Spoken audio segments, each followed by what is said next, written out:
I've seen Pushy galore. God, I hate that name so much.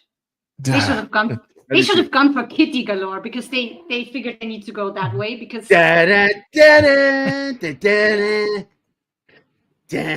it's Father 007. Hey.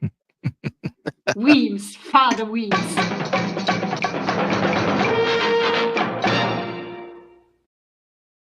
Yeah, you nailed it. It's Weems, Father Weems. You know, one day he might actually fucking poke his head on the internet and fucking watch one of these videos and catch me doing that. And I don't think so. For it. He has yelled at me so many times over the years. Well, you're in for a yelling anyway because you never called him in April when he was supposed to visit you. Yeah, I can't hear you. I'm you turn into a 5-year-old. I can't hear you. You turn into a 5-year-old when it comes to him. Oh my God. Hi guys. Happy Saturday. We had a good morning show today. How did the morning show do? I heard you say we got some nice numbers. We had over 80 live viewers. That's nice. And I know with 20 and then it just rocketed up. I know that about half of that sometimes is because of Paulie, because he sends invites out.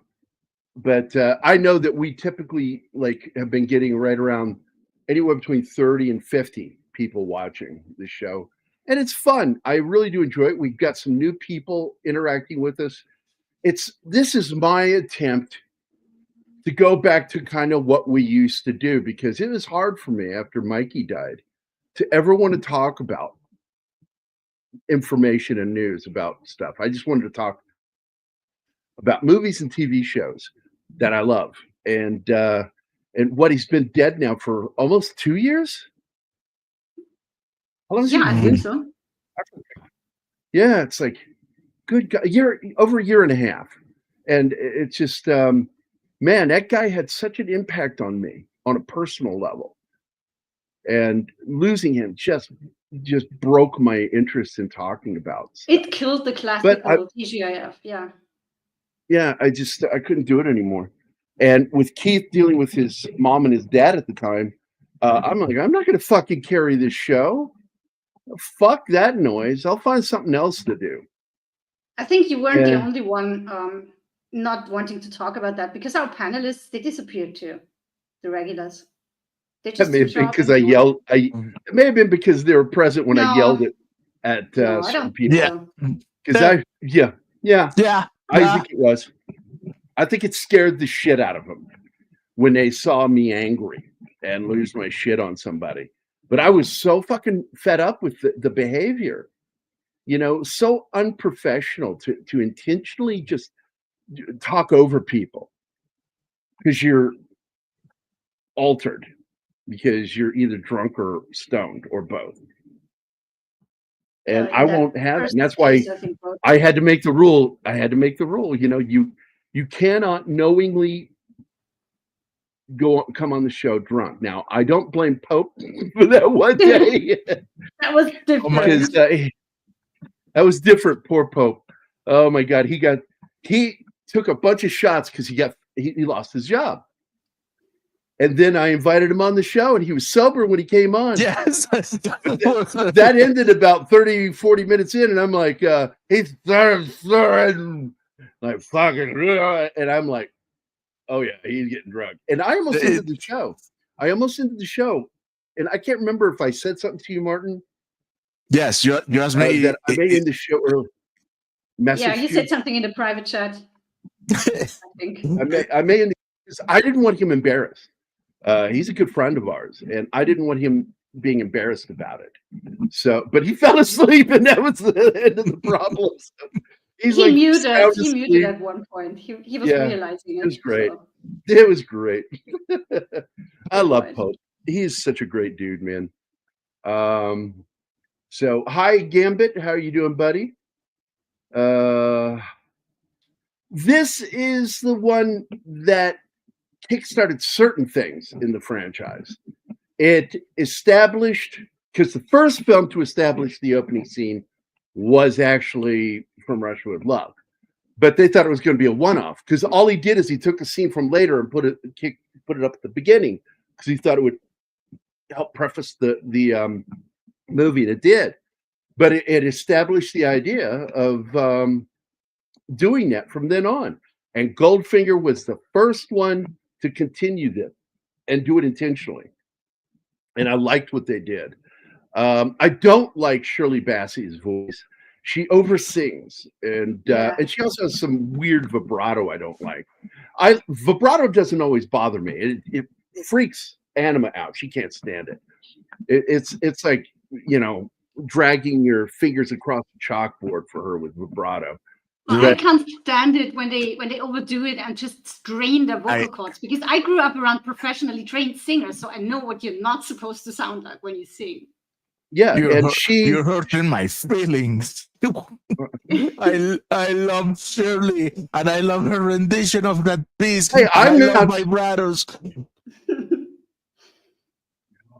No, every single note is oversung. I don't care. She's awesome. So much pressure on her vocal cords. Well, it's on top of it. There's a lot of pressure to make it a hit. So, but anyway, Terrence Young was originally set to direct the film, and but negotiations for his pay fell apart with Cubby. He's like, "No, we're not going to pay that. Sorry, mate." So he left. And that put Guy Hamilton in charge in the director's chair.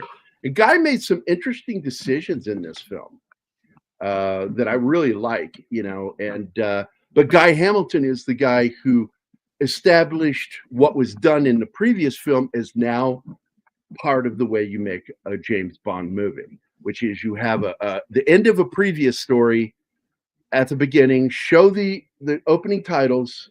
And by the way, this is Maurice Binder now that's working on this. And basically, they went from there. And it became the IP. It's some of the most recognizable things. It opens with the 007 pistol. You're looking down the barrel of the gun. I love that. Yeah. And just all of it. Now, I want to also go into some of the cool techniques that were put in this. And by the way, they did have it in the dialogue. You can hear the dialogue when he first goes down to talk to Q. This time he's going down to the Q department. And you get to see more of what's going on. And when he walks in and he says, "How's my Bentley doing?" Because in the books, that was Bond's favorite car. Except for in this book. Because in this book, he drove an Aston Martin. The previous iteration was the 33. This is the 35. And but of course you're going to go for the 35. You're not going to stick with the 33 that's 2 years old, 3 years old. You need the latest.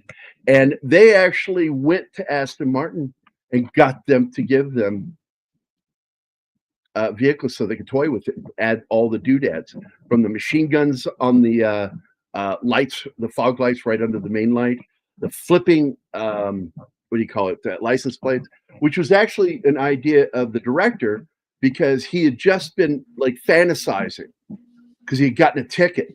He says, "I wish I could come up with something that would flip my license plate number so I don't have to pay these fines for parking." I thought that was really fucking cool, and that's where that came from. The only thing that was actually on the Aston Martin in the book was the fog or smoke that came out of the back of the vehicle. The movie added a lot more stuff: oil slick, guns, all that shit, radar. The movie came out the same year as the sequel to The Pink Panther, A Shot in the Dark, which had included iconic characters such as the karate sidekick Kato and Inspector Dreyfus. That's right. Shirley Bassey sings the hell out of this one like a rocket. Yeah, it's like a rocket firing without easing up at any point. And I don't like that. And I'm just not I think she's a good singer and she's important to the Bond legacy. But yeah, I'm not a big fan. Again, this is another film where some of the females were dubbed. One of the females was dubbed by Nikki, the German voice actress.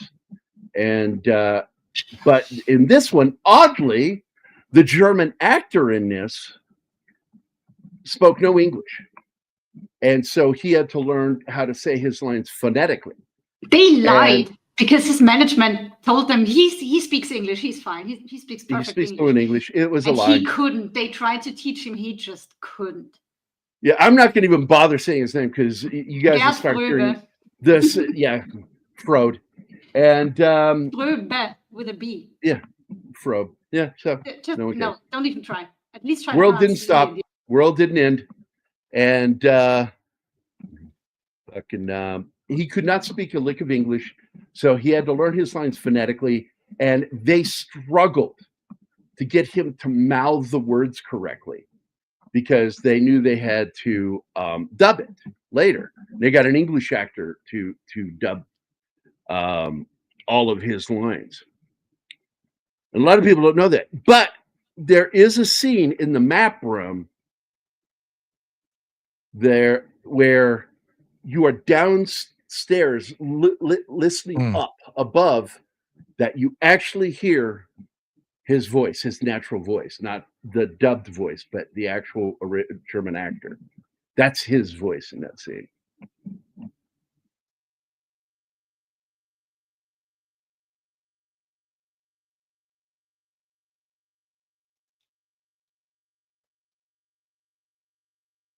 I don't quite understand this. What?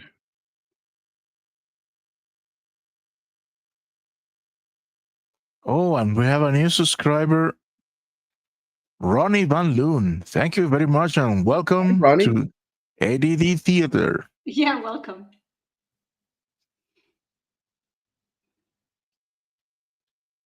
And let me find a video for you.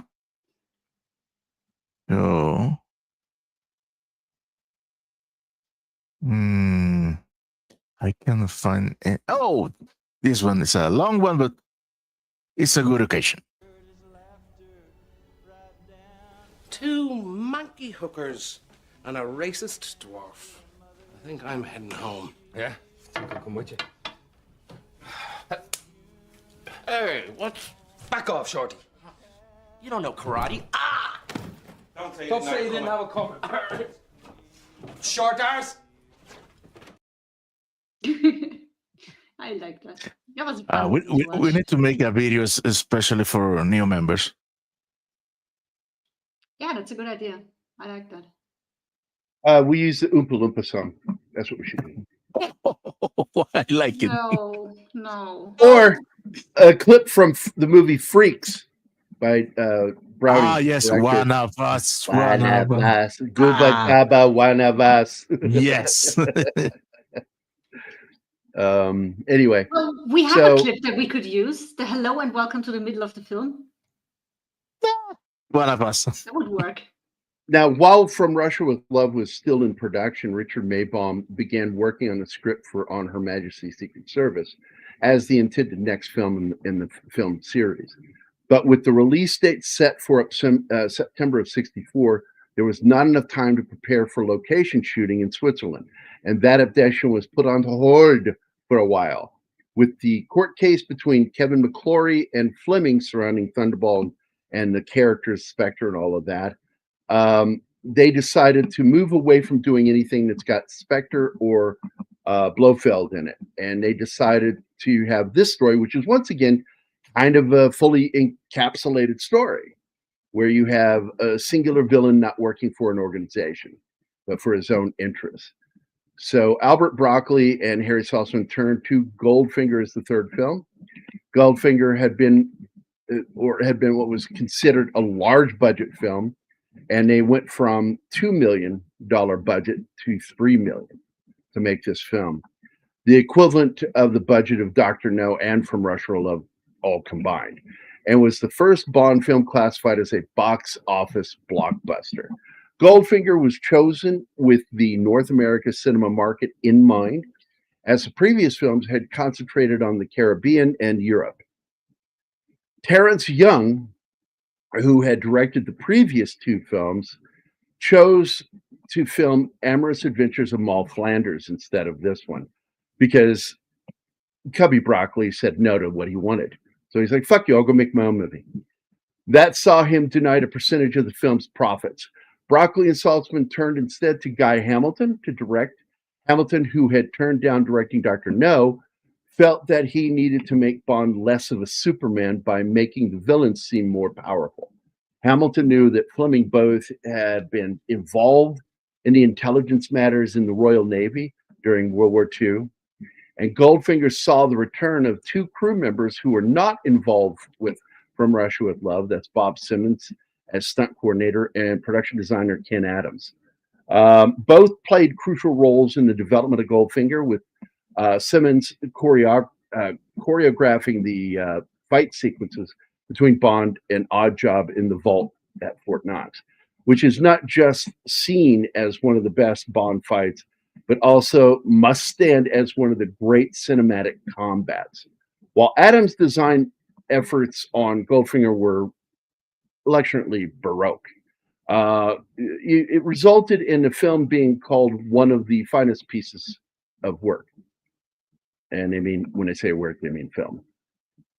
The writing, again, was Richard Maybaum, who co-wrote the previous films, returned to adapt the seventh Bond novel. Maybaum fixed the novel's heavily criticized plot hole, where Goldfinger was actually going to go steal the gold.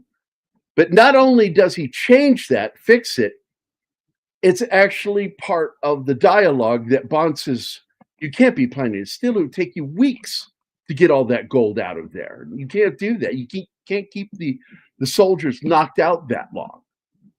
And so he fixed it, and it works. It's really good.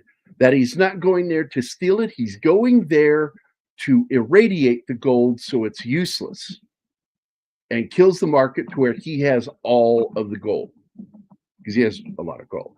Hence the name Goldfinger. Saltzman disliked the first draft as being a bit too American, so he brought in Paul Dean to revise it. He was a limey.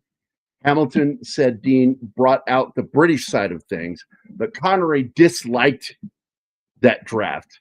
So Maybaum was brought back in, and basically Dean suggested some other edits, including the pre-credit sequence. That was actually Dean that brought that one up as actually being part of its own plot. And the clever part of that is that in the book, Goldfinger, when he's at the airport waiting for his flight, he starts thinking about his last mission, which involved killing a Colombian drug lord.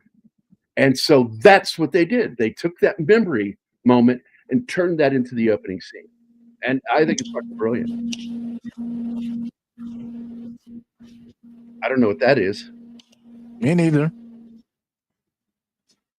So anyway, Wolf Mankiewicz, an uncredited screenwriter on Dr. No, and he's part of the Mankiewicz bloodline, suggested the scene where Oddjob puts his car into a car crusher to dispose of Mr. Solo's body. Because of the quality of the work, Maybaum and Dean, the script and the outline for Goldfinger became the blueprint for all future Bond films from that day forward. I think that's neat. And all because of what was done on From Russia with Love. It led to that. Principal photography commenced on January 20th of 1964 in Miami Beach, Florida at the Fontainebleau Hotel. The crew was small, consisting of Hamilton, Broccoli, Adam, and cinematographer Ted Moore. Connery never traveled to Florida to film his scenes, which is why when you see him in the film, it's all rear screen projection when he's there in Florida. Outside. None of the outside scenes with Sean Connery actually outside. On the director's commentary on the DVD, Hamilton states that other than Linder, who played Felix Leiter, none of the main actors in the Miami sequence were actually in Miami. Connery was off working on a little film called Marnie for Alfred Hitchcock.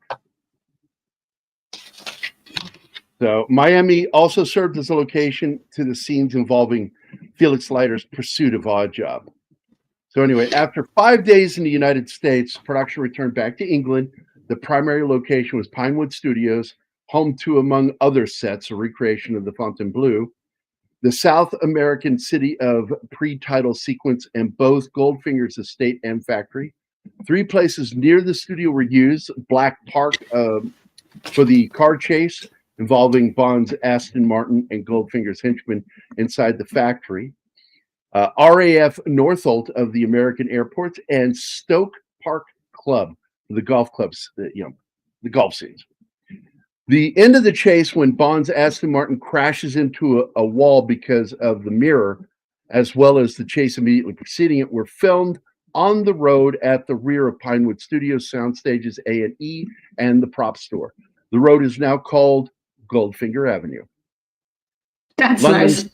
Yeah, London Southend Airport was used for the scenes where Goldfinger flies to Switzerland. Ian Fleming visited the set of Goldfinger in April of '64. He died a few months later in August of '64, shortly before the film's release. But I do believe he actually got to see an early cut of it. So I like that. It's sort of like when Philip K. Dick died and he got to see an early cut of some of the effect scenes and established scenes with Harrison Ford and Sean Young.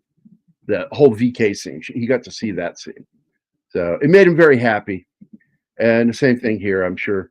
Principal photography when moved to Switzerland with the car chase being filmed at the small curved roads near, I don't know how to pronounce that, Rialp. The exterior of the Pilatus Air Factory in Stans, and serving as Goldfinger's factory, and Tilly Masterson's attempt to snipe Goldfinger being shot. And that is a funny scene because later he's like, "Why'd you take a shot at me?" And she goes, "I wasn't shooting at you. I was shooting at him. You're a terrible shot." Yeah. It's like, you're a terrible shot. And what sucks is both these sisters die so quickly. Like, Bond never gets to bet them. They're both dead. Well, the second one, the first one, he does. It is heavily implied that that's right. Yeah. Yeah, he did. He banged her. That's right. But the second one, when she died, it's so quick. It was like, oh, he didn't bet her, so we're not going to get any more betting. I like movies. It would have been weird. It's like, well, it's true. Sisters really do feel alike. And so anyway, filming wrapped on the 11th of July at Andermatt after 19 weeks of shooting, which is actually a long shoot. That's almost twice as long as most shoots at that time. Just 3 weeks prior to the film's release, Hamilton and a small team, which included Broccoli's stepson and future producer Michael G. Wilson as assistant director, went for last-minute shoots in Kentucky. Extra people were hired for post-production issues, such as dubbing, so the film could be finished in time. Broccoli earned permission to film in the Fort Knox area with the help of his friend, Lieutenant Colonel Charles Rushhorn, U.S. Army. To shoot Pussy Galore's flying circus, gassing the soldiers, the pilots were only allowed to fly 3,000 feet. Hamilton recalled this was hopeless. So they flew at about 500 feet and the military went absolutely apeshit. The scenes of people fainting involved the same set of soldiers moving to different locations. So it was all the same people. Just, okay, everybody move over here. Now do it again. I want to know whether they used real soldiers as a side gig to be extras, because I bet that was a lot of fun. I don't know. I've never seen anything on that, but I wouldn't be surprised if some of the guys were off duty. So for security reasons, filming and photography were not allowed near the inside of the United States Bullion Depository. All sets for the interior of the building were designed and built from scratch at Pinewood Studios. Even though they did see the blueprints, they found the blueprints not helpful at all.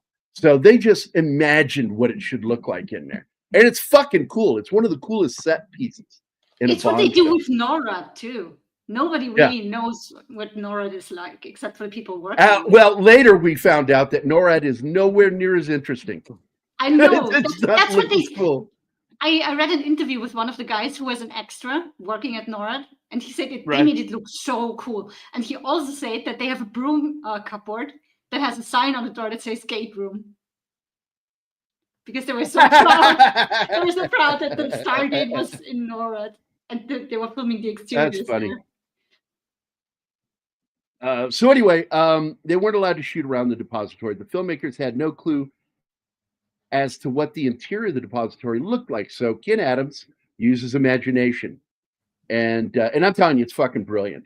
Adam later told The Guardian that, quote, no one was allowed in Fort Knox, but because producer Cubby Broccoli had some good connections and the Kennedys loved Ian Fleming's books, I was allowed to fly over it once.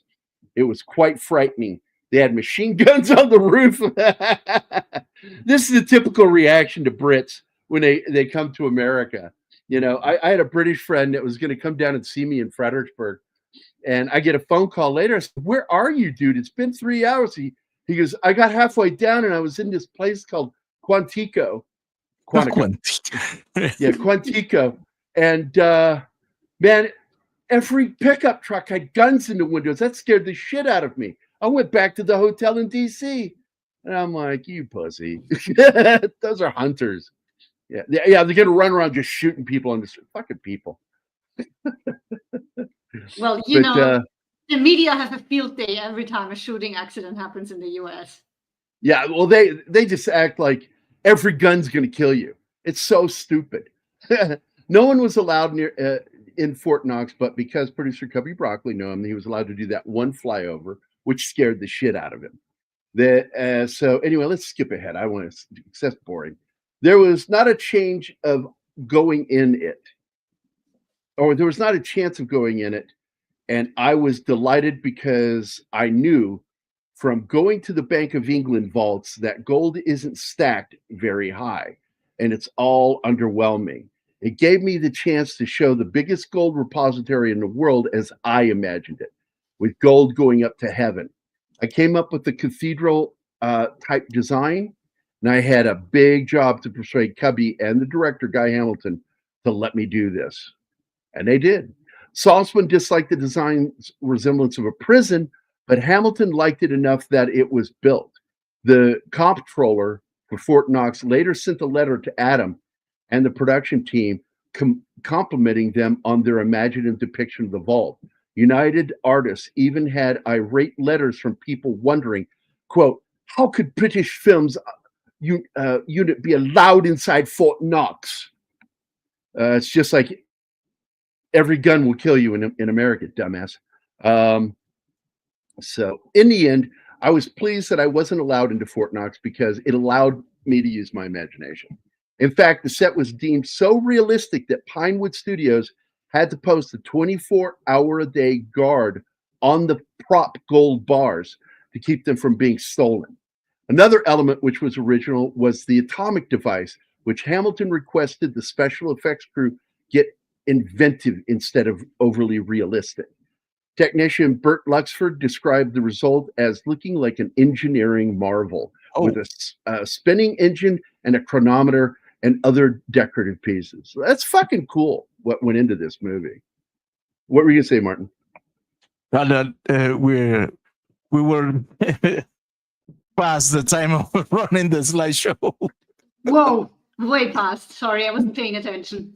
And by the way, just to let you know, this is actually Sean Connery's double. Sean Connery never did the barrel clip. And I always thought it was weird because he doesn't turn and fire, he hops and turns. And it's a really bizarre move that I couldn't imagine somebody with a pistol in their hand doing. I prefer some of the later Bond actors with the way they did it. I never liked this one.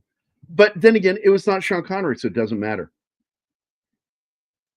Man from U.N.C.L.E., which, by the way, Ian Fleming helped develop that show, as well as its spin-off series, Girl from U.N.C.L.E. Guns don't kill people, bullets do. Well, you know what, Alpha, I got to tell you, one of my favorite bits on Family Guy was when Dad is standing there at the table and his daughter, you know, the little hippie, is like, guns kill people. He goes, really? Really? He puts his gun, pulls his gun out, puts it on the table. Kill Haley.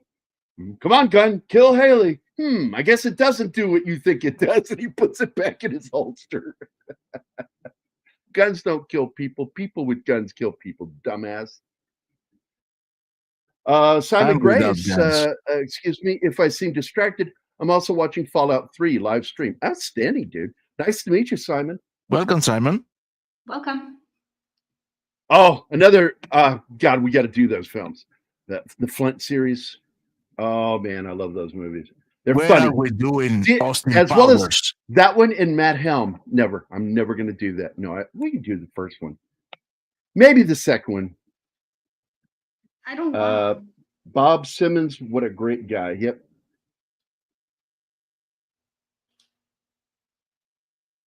Yeah, and what's interesting is you know that this film has that tie-in with the series The Avengers because Honor Blackman was the lead female in that show, and she left the show to do this movie. And then later, the girl that took her part, that played Emma Peel, she would become a Bond girl too by being the woman that Bond marries and then has to watch get murdered. So yeah. But the other one, you got Flint and you've got Matt Helm. Two silly fucking series. They really were silly, but they're fun. They're fun. Watching Dean Martin doing Dean Martin stuff. Now, what I love about this intro is, again, this is actually later when he's at the airport. He has a memory of this incident. And so they took that and turned it into a film, and they really did their own thing here. And this is all original, this action. And he's kissing her, and for a split second, he looks in her eye and sees the reflection of the guy sneaking up behind him, the assassin. And it leads to the first real James Bond quip. Another thing that became a staple of Bond.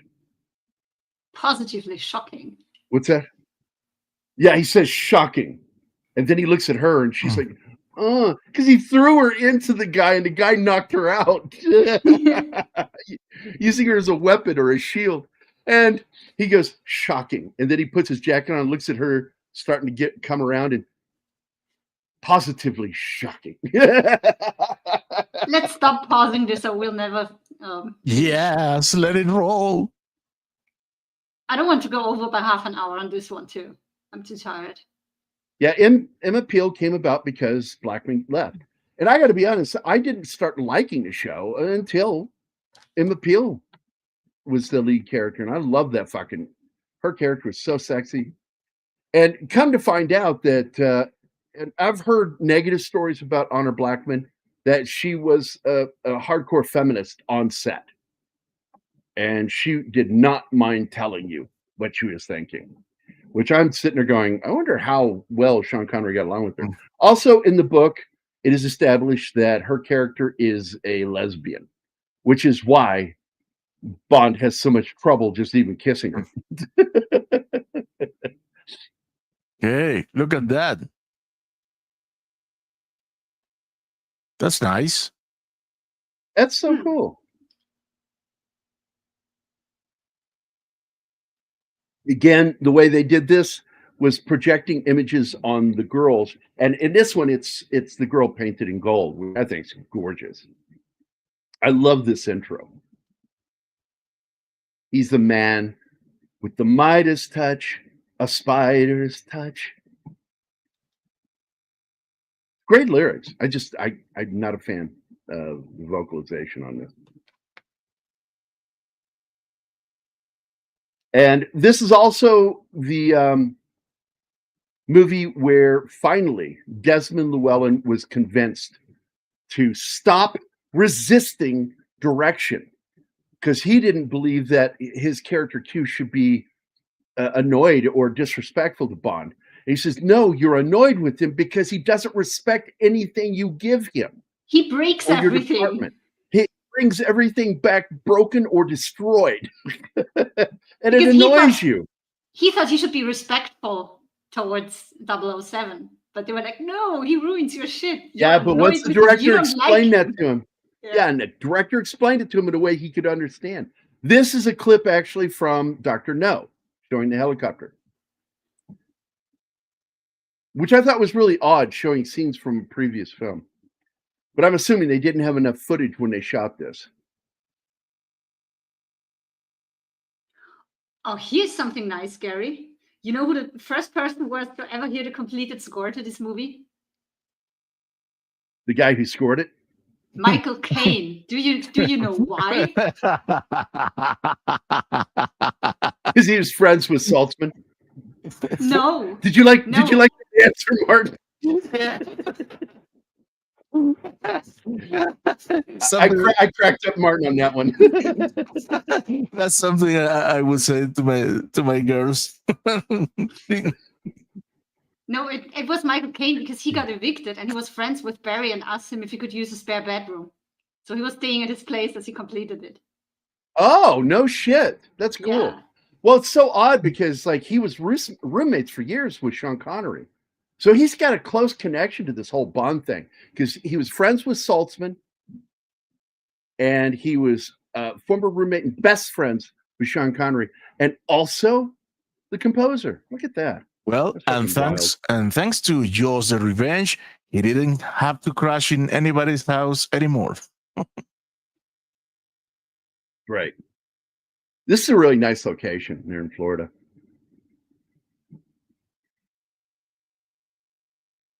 And I love the way Bond fucks Goldfinger over in this scene. It's great.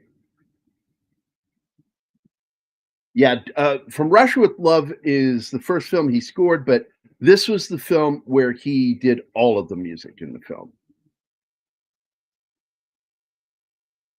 Now, all these people are actually on set except for Connery. This is not location. This is Pinewood. Yes, it's obvious. The lighting changes so much. Yeah, the direct sunlight has a different look to it with sharper, crisper edges on shadows. These shadows are a little more diffuse.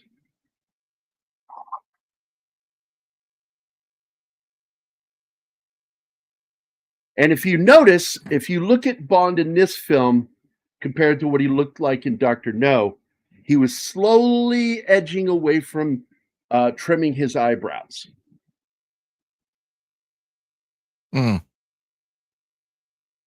Because he really trimmed them narrow for Dr. No. This is also, once again, at Pinewood. You can tell with the blue sky that that's clearly a backdrop. Yeah, that can't be England. They always have clouds of What you need to do is overlight the background so that doesn't happen. And it looks more natural, but they didn't know that back then about overlighting backdrops. Yeah, that's the 60s. Actually, this movie came out the year you did, Gary. That's right. My mother squirted me out. Now, once again, like I said, that's rear screen projection. He's not on location. But that's how movies lie to you. And now he goes up to Goldfinger's room. I love this, whatever you call it, housekeeper or whatever. And she's like, but that's, Goldfinger's room. And he goes, yes, it is. Thank you. You're wonderful.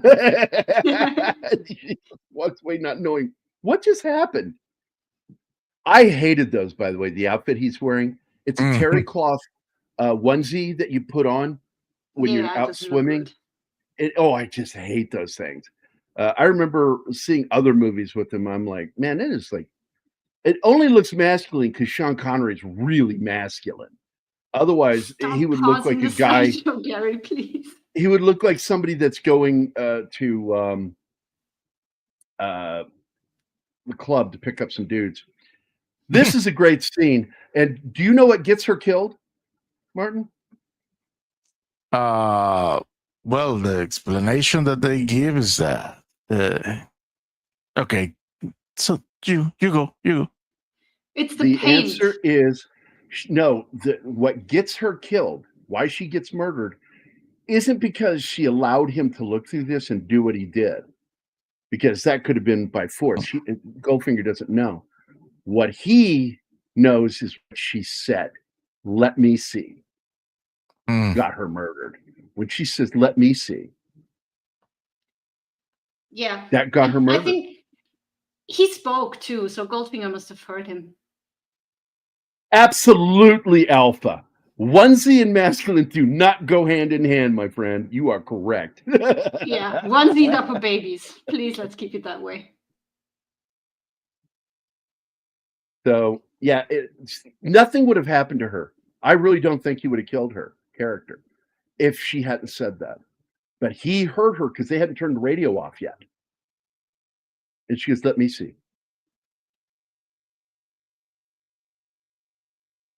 Well, Bond tells him to lose the game. So he's angry. He hates losing. That's why he's cheating everywhere.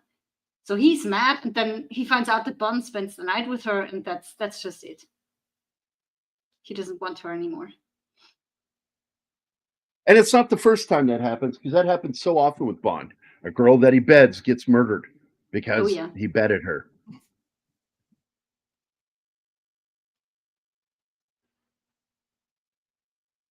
Yeah, it wasn't that long a shoot. It was only like a week that they shot down there. And they got there, did their scenes, it got all their background shots for the background plates, whatever you want to call them, for when they had to do the rear screen projection. They planned everything out.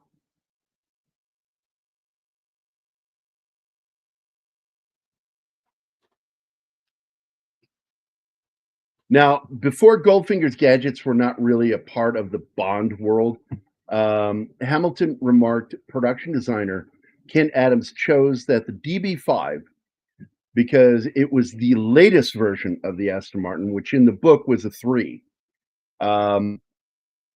which he considered England's most sophisticated car. The company was initially reluctant at first, but was finally convinced to make a product placement deal with Eon. In the script, the car was armed only with a smoke screen, and it's the same way in the book, but every crew member began suggesting gadgets to install in it. Hamilton conceived the revolving number plate because he had been getting too many parking tickets, while his stepson suggested an ejector seat. I think that's funny. Should have an ejector seat, which he had seen on a television show.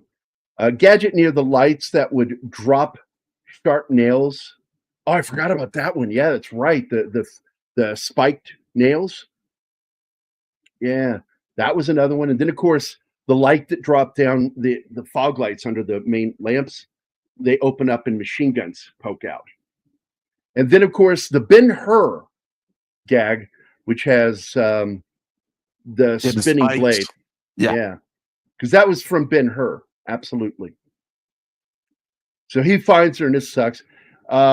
And there's some dispute on this, because I know from medical school that we were taught that you should not use latex paints on skin. And if you cover the entire human body, it can cause them to shut down. And so people go, well, she would suffocate. Well, it's not. That's in the book that was made up by Ian Fleming. In reality, though, latex paint is the one you have to watch out for, because it seals the skin, and it can be quite dangerous. But you actually breathe enough air through your nose and mouth to stay alive. It's the other body functions that are threatened. She died of skin suffocation. Lie. It's been known to happen. No, it hasn't. Well, there's a reason there's paint intended for use on skin, especially for dancers. Now, he's wrong there. This isn't a personal vendetta, Bond. Oh, it's a personal vendetta with Bond, because they killed her because she liked him and he liked her. And that shit pisses him off. It really does. I mean, he can live with it, but he would enjoy killing anybody who did that. Yes, he does. He references the Beatles in this, Gambit. Yep. And it's in that scene where he isn't it the scene at the opening? Yeah, when he's taking out the champagne from the fridge. So if it's too cold, it's like hearing too warm. It's like listening to the Beatles without ear muffles.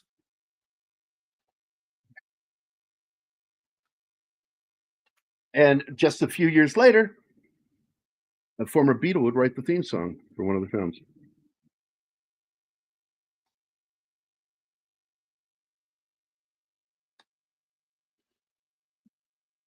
Oh man, so I always love I love the flirting between these two. It's always one of my favorite things.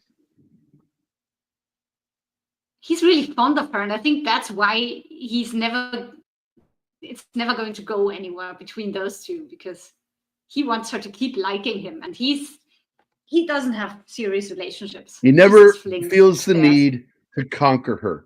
Now, I do want to point out that Harold Sakata is in this movie as Oddjob, one of the other great villains from the Bond films. His first movie, that actor's first movie appearance, and no dialogue at all. He is from Hawaii.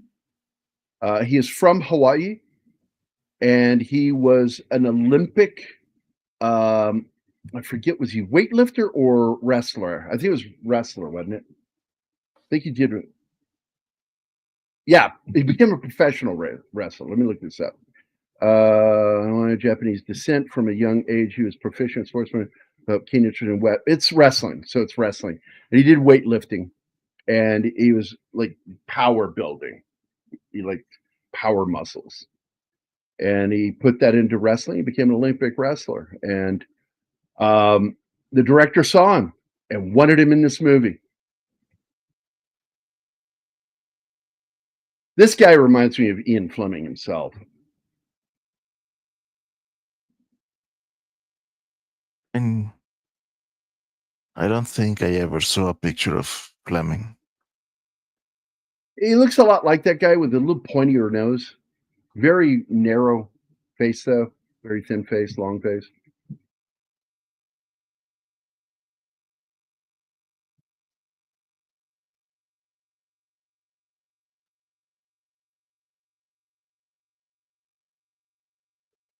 Excuse me, man. It's worth more. So the opening credit sequence was designed. No, it was not Maurice Binder yet. It was still Robert Brownjohn, featuring clips of the films, because he kept doing the projection on the bodies. So that was him that did that. And visually, the film uses many golden motifs reflecting on the novel's treatment of Goldfinger's obsession with the metal. All of Goldfinger's female henchwomen in the film, except his private jet's co-pilot, black hair, and stewardess, who is Korean, are red, blonde, or blonde, including Pussy Galore and her flying circus. And by the way, if you didn't know this, originally in Octopussy, that was supposed to be Octopussy's group, which would have made sense. I mean, with what's her name, Pussy Galore. The name Octopussy, come on, would have made sense for her to have been in that film. And I don't know why they changed that.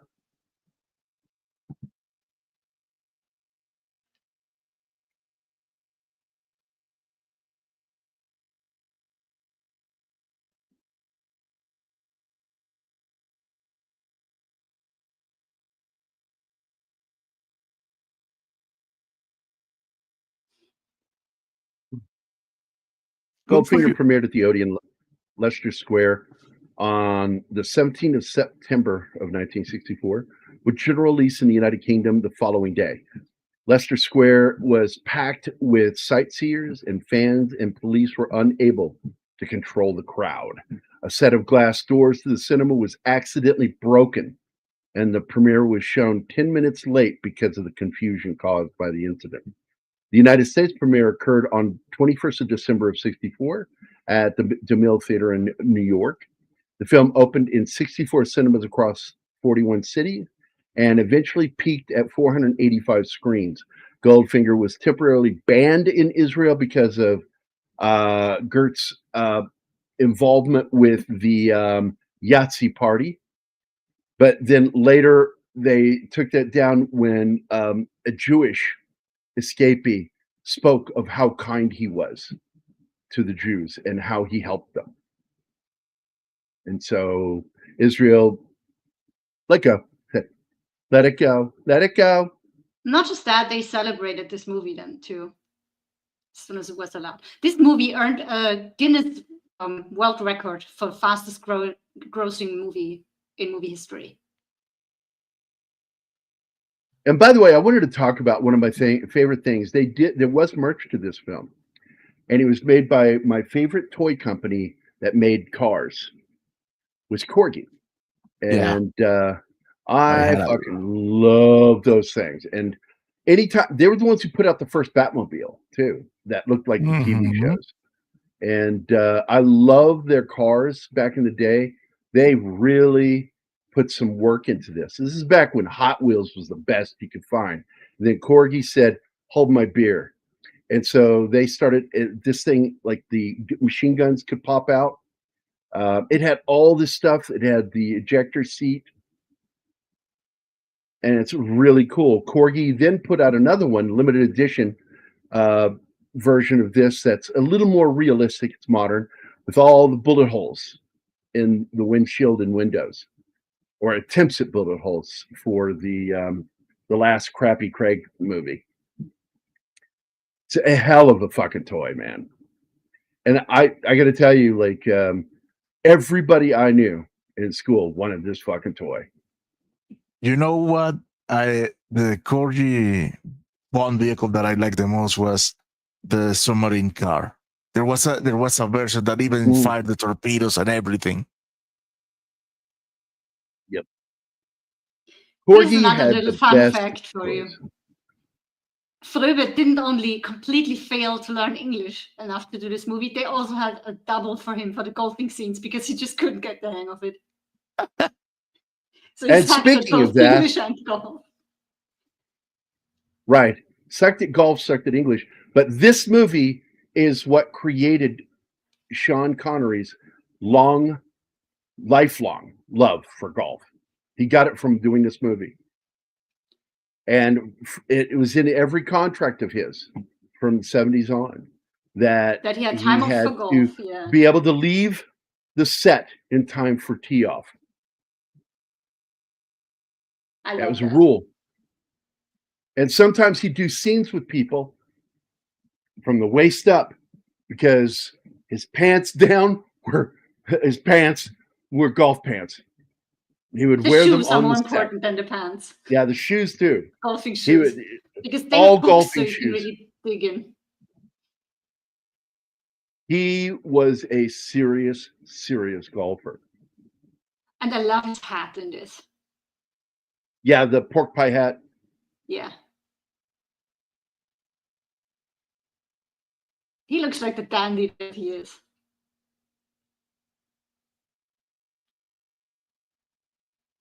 Don't mind me, I'm going to play through. This cheating motherfucker. Both of them are cheaters. Fucking odd job dropping the golf ball down. Well, he's doing his job, but he doesn't mind it. And then Connery fucks with Goldfinger by switching out his ball with one of his. And so he thinks he wins. He goes, "Oh, you won. Oh, wait a minute. Didn't you have?" I can't remember what he says. This is a Titleist here. When and it all hinged on him not noticing it. Yeah, but when Felix says that's not the real ball, and Bond says, "I know, I'm standing on it." By the way, this movie started the tradition of having a different actor play Felix in all the movies. I just wanted to get that up. Yeah, there's only two actors to reprise the character role, and that's of course I just forgot his name. Fuck. He was on Voyage to the Bottom of the Sea, and he played him twice, and then of course the actor who played him with Craig. So, but anyway, I was trying to say something here. That fuck, I paused it for a reason. God damn it.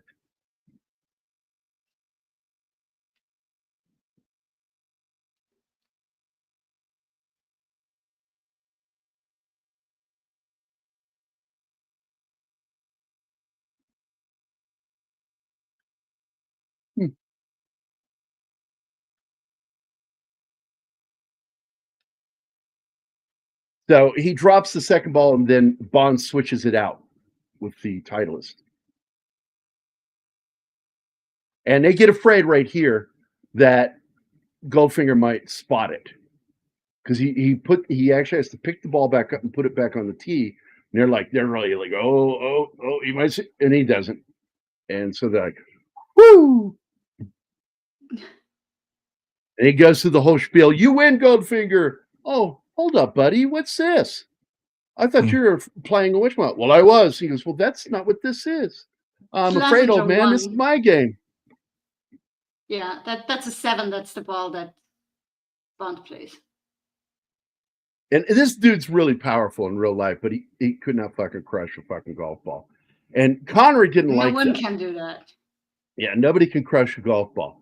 But the director tried to explain to him, this needs to be a villain that makes you nervous because he can. And him not speaking part is making him even more menacing. Yeah, Harry Lime for Joe Pesci's character. That's right. I'm a big fan of that movie, The Third Man. Of course, that was filmed in and around Austria. That's Switzerland, actually, not Austria. What, The Third Man? Oh, Third Man. I'm not looking at the chat. Yeah, I was about to say. Well, yeah, that was filmed in Vienna. I'm talking, though, and I said The Third Man was shot in and around Vienna, Austria, yeah. And they used the Viennese you can still do The Third Man that tour. Plays that the instrument, I forget what the name of it is, that he plays in for the soundtrack of that movie. Wow. Oh, I don't know the English name for that. In German, it's Zither.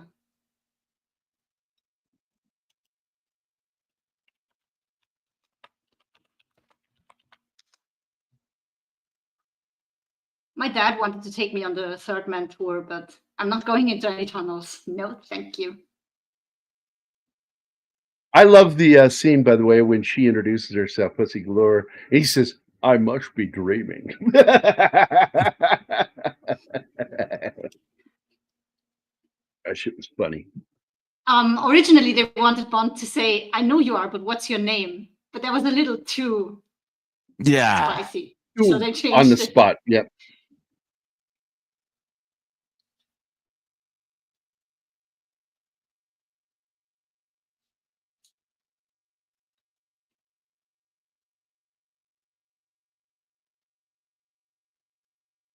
Oh, it's the same in there it English. is. Thank you, Alpha. That's it.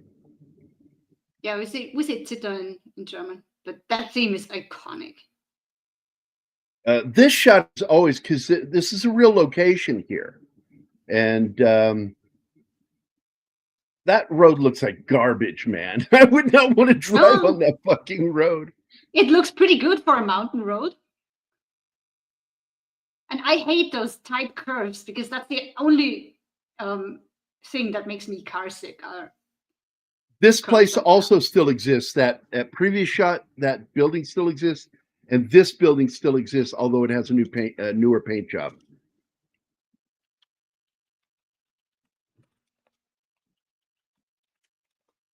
Yeah, Goldmember was the play on this title for this film. Hello, Tom Baker. And this is something really odd, by the way, is having Ford in James Bond movies, because Ford and Aston Martin did not begin their relationship until around 1980. So I always thought it was odd that you would see in Bond films Fords and Aston Martins. They were foreshadowing. And I often wonder if it was because, I wondered if it is because of the movies that a relationship started between Ford and Aston Martin. I just always wondered that, because that's so odd.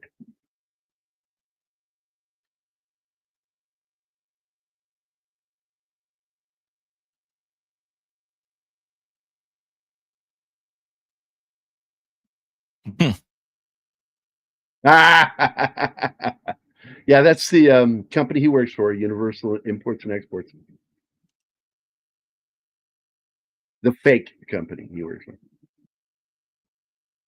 Which, of course, according to lore, any phone number works.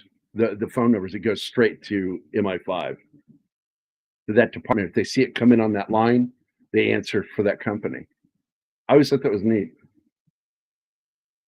And again, I want to point out that she's up there. He thinks she's shooting at him, Connery, but she was actually shooting at Goldfinger. And it's it later, Connery like finds this out and he looks at her, he's like, "You're a terrible shot." Yeah.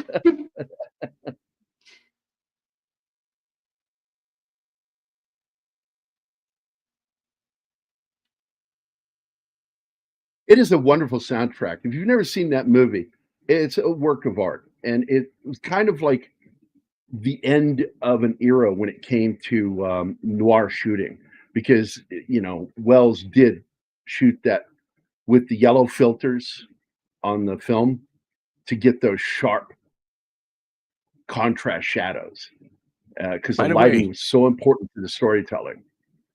Map raid. We're being raided by Map and his audience. Welcome raiders. Hi, guys. That is a pretty little car, man. It is. It's also evil with all the toys that Q built into it. And by the way, I was talking about this with Anima today because we like to watch Magnum PI classic episodes, and I told her, I said, what's really interesting is a lot of people are like, oh, that Ferrari is so badass, it's so fucking fast, blah blah blah. And I'm like, actually, the one that's in the show, because they had to get it licensed in the United States, it was not allowed to have the original engine in it that Ferrari makes. They had to create one that's safe for the United States. And so it's no different than any fucking car at that time. So the Ferrari in Magnum PI does not fucking go super fast. It just looks badass. Oh, that one's, I guess, for you. It's basically a muted Ferrari. Anima? Okay. It says turn left and go around the corner, and it's almost correct in German. There you go. Sander is here. What is up, Sander? Go around the corner again. But...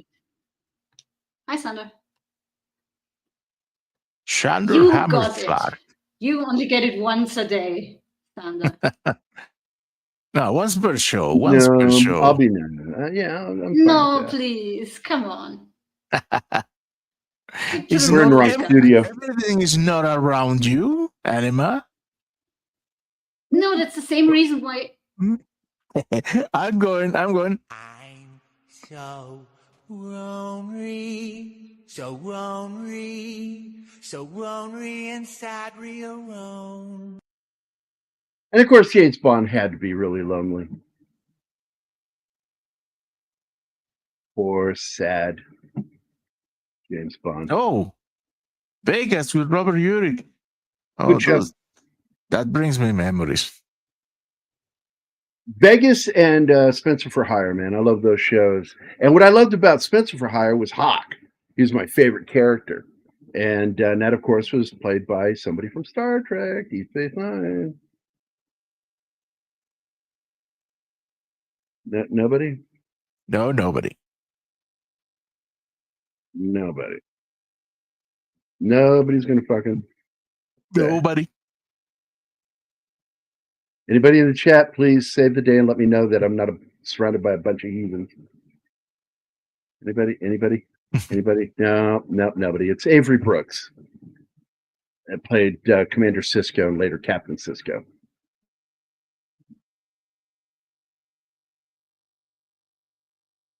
Oh, Captain, my Captain. And I'm assuming that these guys are either Chinese or supposed to be North Koreans. Korean. There are Koreans. Well, at least. And by the way, this guy, do you recognize him? Hey, Gilly Chow.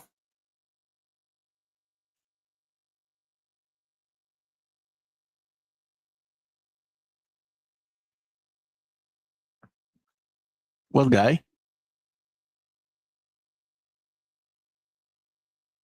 Hey, guy.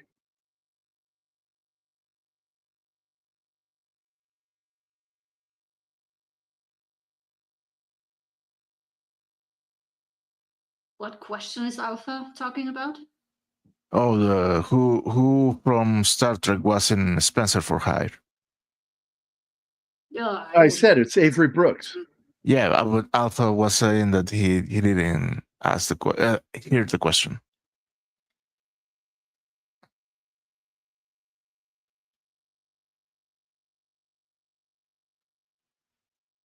I'm not in the studio. I'm doing something. Sorry. What was it? What was the question? No, there's no question. Don't worry. Keep on keeping on. Now you said if we recognize some guy, but I didn't see the slide. Well, yeah, it's the Asian guy that gets into the passenger seat of the car. Oh no, he's famous for being in another franchise.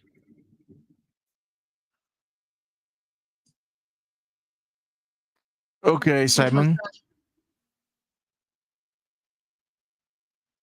But at least Odd Job is Korean. Odd Job is supposed to be Korean, but he's actually of Japanese descent. Well, I mean, yeah, the character, not the actor. Yeah.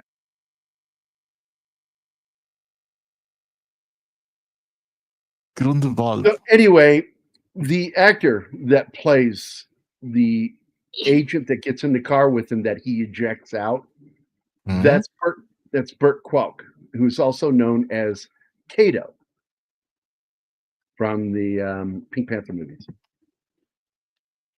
Inspector Clouseau's live-in manservant and assassin. He's supposed to try to kill him every morning. Not now, Kato. I'm trying to do something on the phone. Okay, sir. And then he leaves and he comes back trying to kill him again. I fucking love those fucking movies. Yes, Alpha knows. Yep, that's who I'm talking about. Yep, Alpha knows. Burt Kwok was in this, and he's Alpha also. knows everything. Oh my God, Sander! All right. And by the way, the English actor who performed the voice of Goldfinger is directly connected again with also Burt Kwok, by the way. Eric Pullman is the guy who performed the voice of Goldfinger. And he is also in The Return of the Pink Panther. He plays the fat man. Nice. Well, Sander, that's it. Here you go. I've got 5 terrorists going southeast on Bakalakadaka Street. You have reached your limit for the day. For the week, I would say. Collins did Goldfinger's voice, Gary. Michael Collins. Oh, okay. This is my one problem. It bugs me to no end that both girls are dead because of him. Because of his action and or reaction. And so, yeah, I agree with you. That's always bothered me too.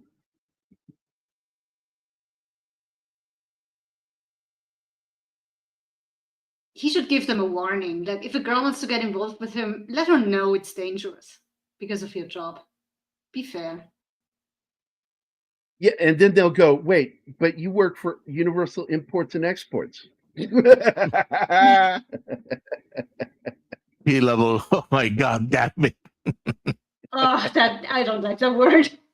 Here's the laser theme. Now, there were lasers at the time, but they weren't able to get a hold of one that was affordable, and it didn't look right. They tried an actual laser. You can't see it. So they're like, okay, this is a waste of money. So they rigged up this thing that looks so fucking cool. And what they did is they had a guy under the table with a blowtorch that had a line that he had to follow and a stop point. But apparently Sean Connery was still very uncomfortable doing this because that's him on the table. Hard to believe. I mean, he knew he was working with professionals. There's a blowtorch between his legs. The first time I ever did a commercial voiceover was for the James Bond Film Festival at the Bruin View in Champaign-Urbana. And it's a historic landmark movie theater where you could smoke cigars, cigarettes, and drink beer. And there's Kwok. There he is. There's Kwok. That's the guy that played Kato. So anyway, I had to do the voices for it, and I had to come up with something funny, and I just came up with real quick. Well, Goldfinger, now that you got that laser pointed at my willy, I suppose you expect me to talk. And he goes, no, Mr. Bond, I expect you to be at the Bruin View. There you go. And they signed a contract with me, and I did all their commercials after that. Can you afford to take that chance? I don't know. If he knows something. Safety is our priority. 0 days since one of our employees was murdered. That's encouraging. Not. He said accident, but I said murdered.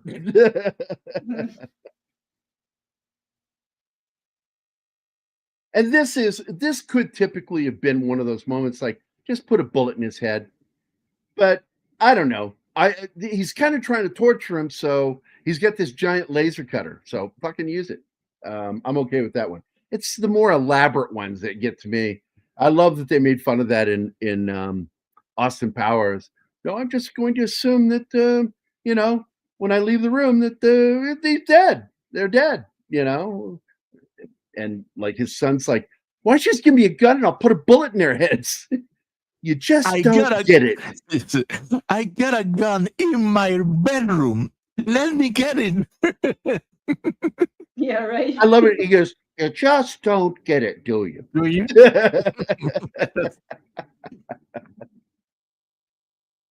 Oh, I love that fucking movie. There she is. I am not an Honor Blackman fan. I'm not. I didn't really get into the show, The Avengers, until she left. I just didn't like her. I didn't think she had charisma. Well, fuck, man. Emma Peel? Good God. She was every young man's blossoming sexual desire. Wearing leather boots. Oh, Jesus Christ. Oh, it is a great line. Never expect you to die. The way he says it, die. And by the way, this movie is considered by many of the established organizations like the American Film Institute, the British Film Institute, and other historic cinema historical publishers and groups to be the single best dialogue dubbing ever done in a film. That it's perfect. And they were getting frustrated with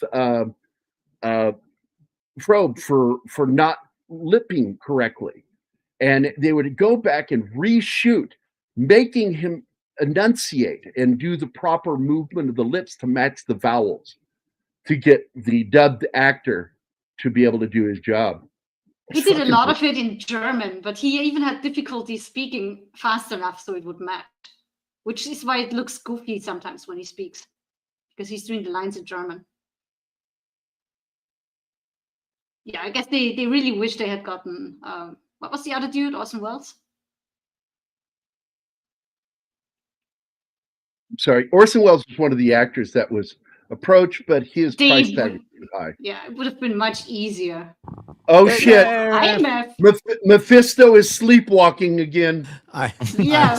What are you doing here, Midnight Boy? I came in to say, honestly, who throws a hat? That's another gag that I like. Oh my God. I love this. This is my favorite Bond movie of all time. It's my second. Oh, no, it's my third. It's this one, License to Kill, and then Russia with Love, License to Kill, and then this one. All right. I love the whole premise. I love the fact that they were unabashedly had a person named Pussy Galore. That's unabashedly. What was his answer though when she says that? What does he say? I can't remember it. It's a great line though. Oh, I must be dreaming. Originally they wanted him to say, "I know you are, but what's your name?" But it was a little too spicy to go with it. Yeah, it's a little bit much, but it's yes, Gambit said it. It's implied lesbianism, Not really.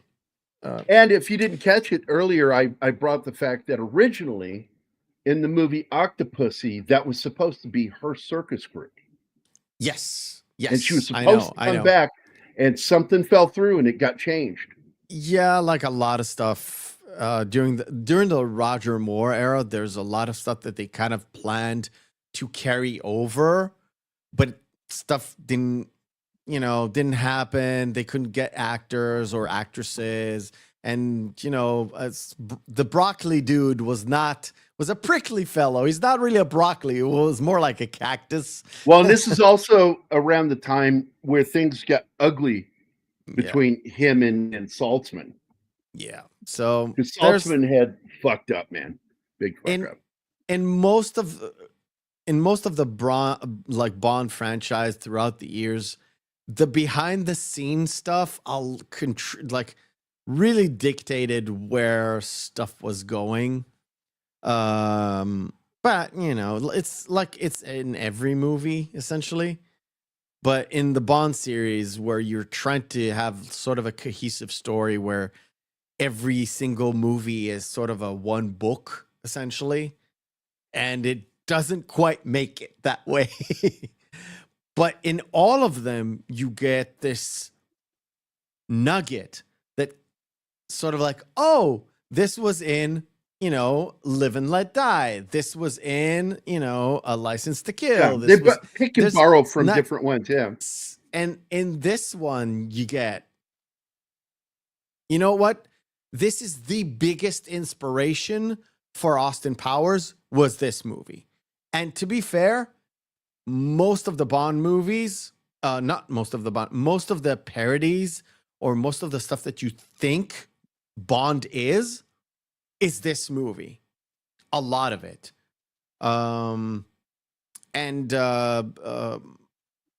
Goldfinger himself, essentially he was away from Spectre, but he was supposed to be a Spectre character. Was sort of like nothing like Blofeld, but he was this sort of a megalomaniacal leader of sorts. But a leader of what, you don't know. He was, at the end of the day, he just came off as super greedy rather than world domineering. Yeah. All right. So this is something I wanted to respond to because we're right here showing the flying circuits here. And yes, the fact is, I mean, if it's still based on her, yeah, it probably is.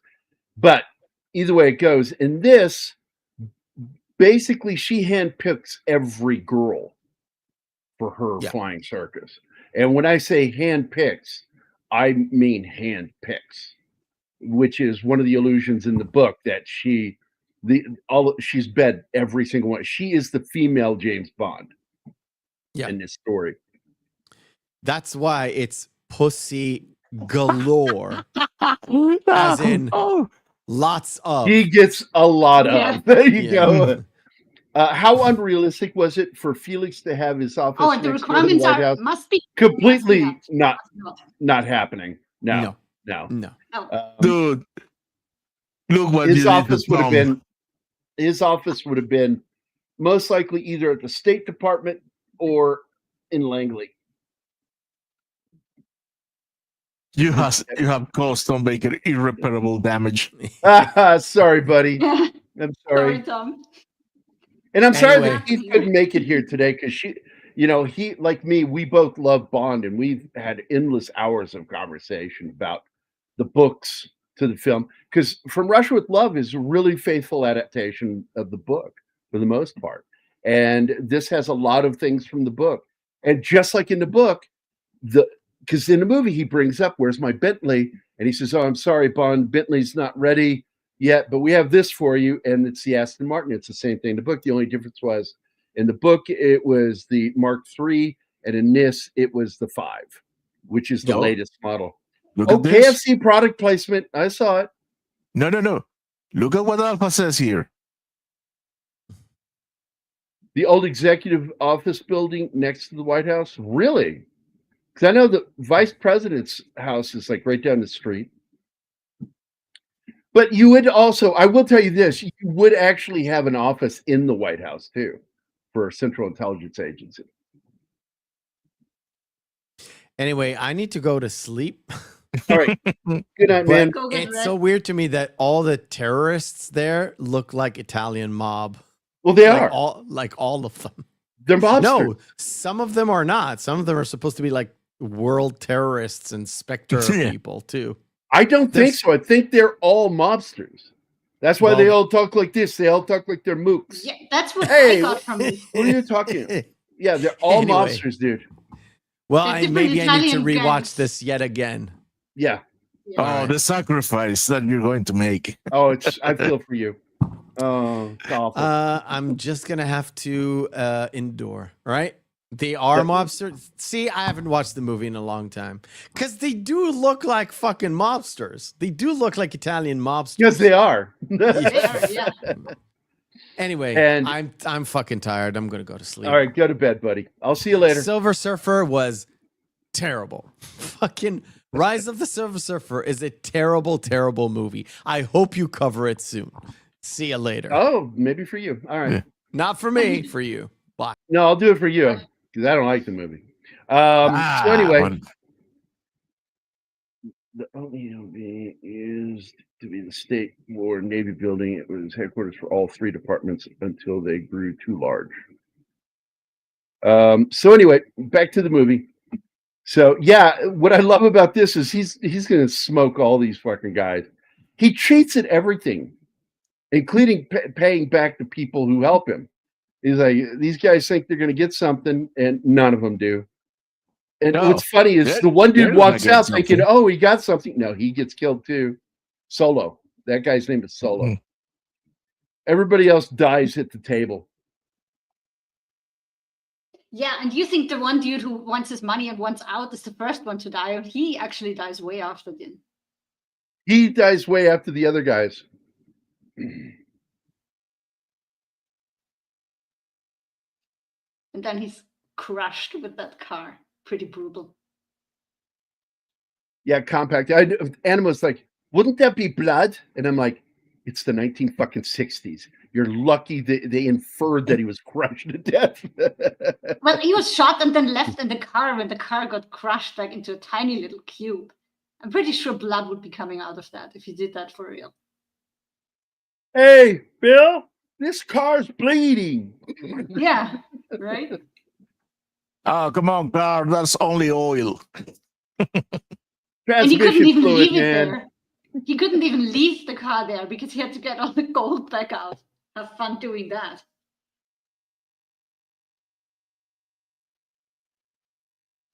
That's a job for someone. And by the way, the only reason why they got permission at all to do the one flyover, they couldn't fly directly over, and for that photograph, was all thanks to John F. Kennedy's love for this books, and also the fact that Broccoli just happened to be very close friend, or is it Saltzman? Saltzman was really close friends to one of the commanding officers. So they were allowed to do the flyovers in order to create this cool fucking sandbox map.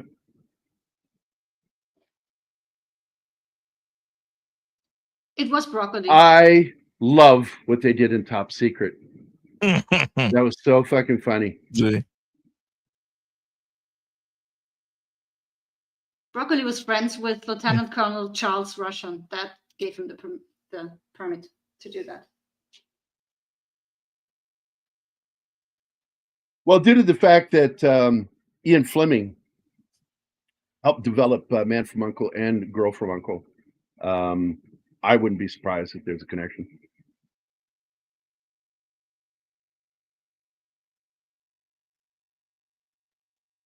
I don't know. Shot at Fort Knox? Oh, shit. I don't remember. A classic film.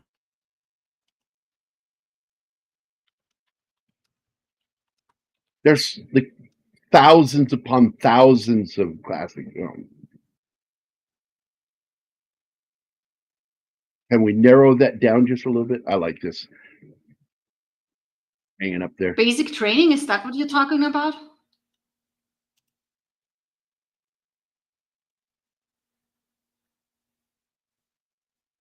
Oh, I like Victor Victoria. It's a good movie. Stripes, really? War Dogs is on Stripes? Well, I know they shot at the military base down there, but I don't know if they shot right there where that's at. Yeah, they did.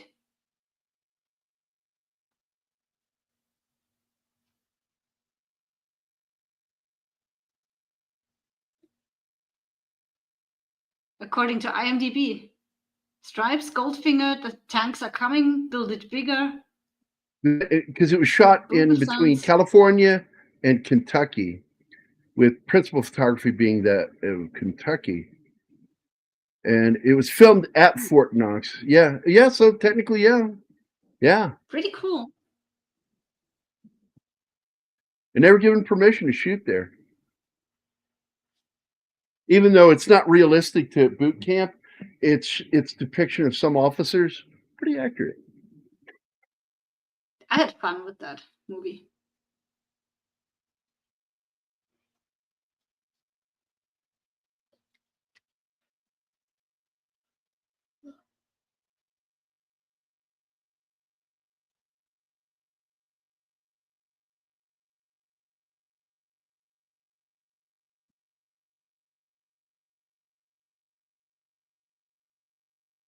Using a pool cue, the laser pointer.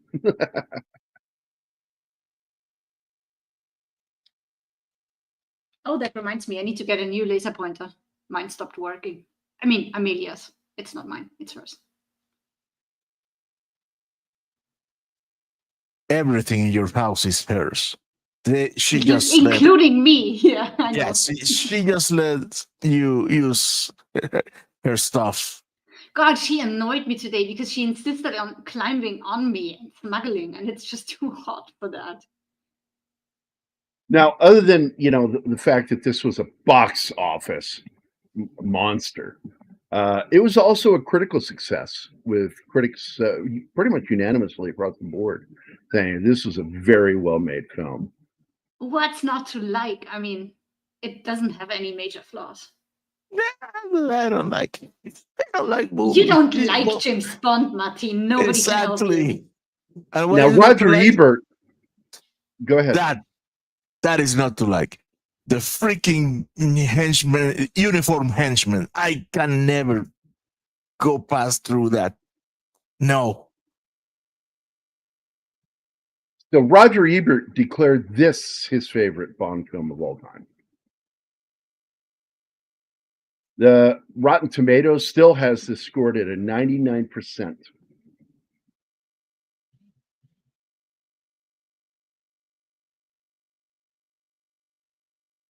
And it is in the top 100 films of all time in the BFI, the British Film Institute. I think it should have also been ranked high in the AFI.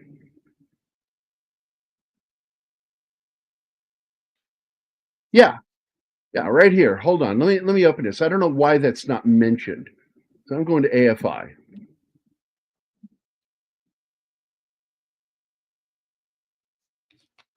Oh, yeah, she was.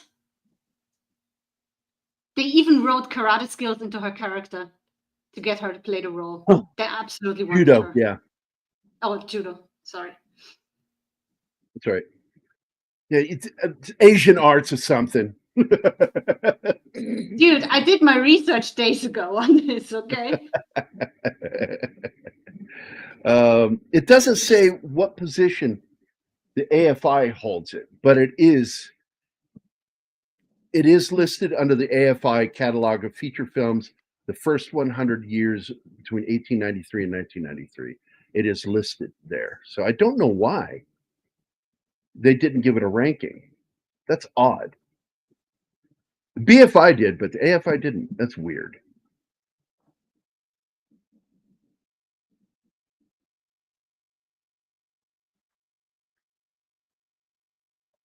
Let me go look at this because they got information.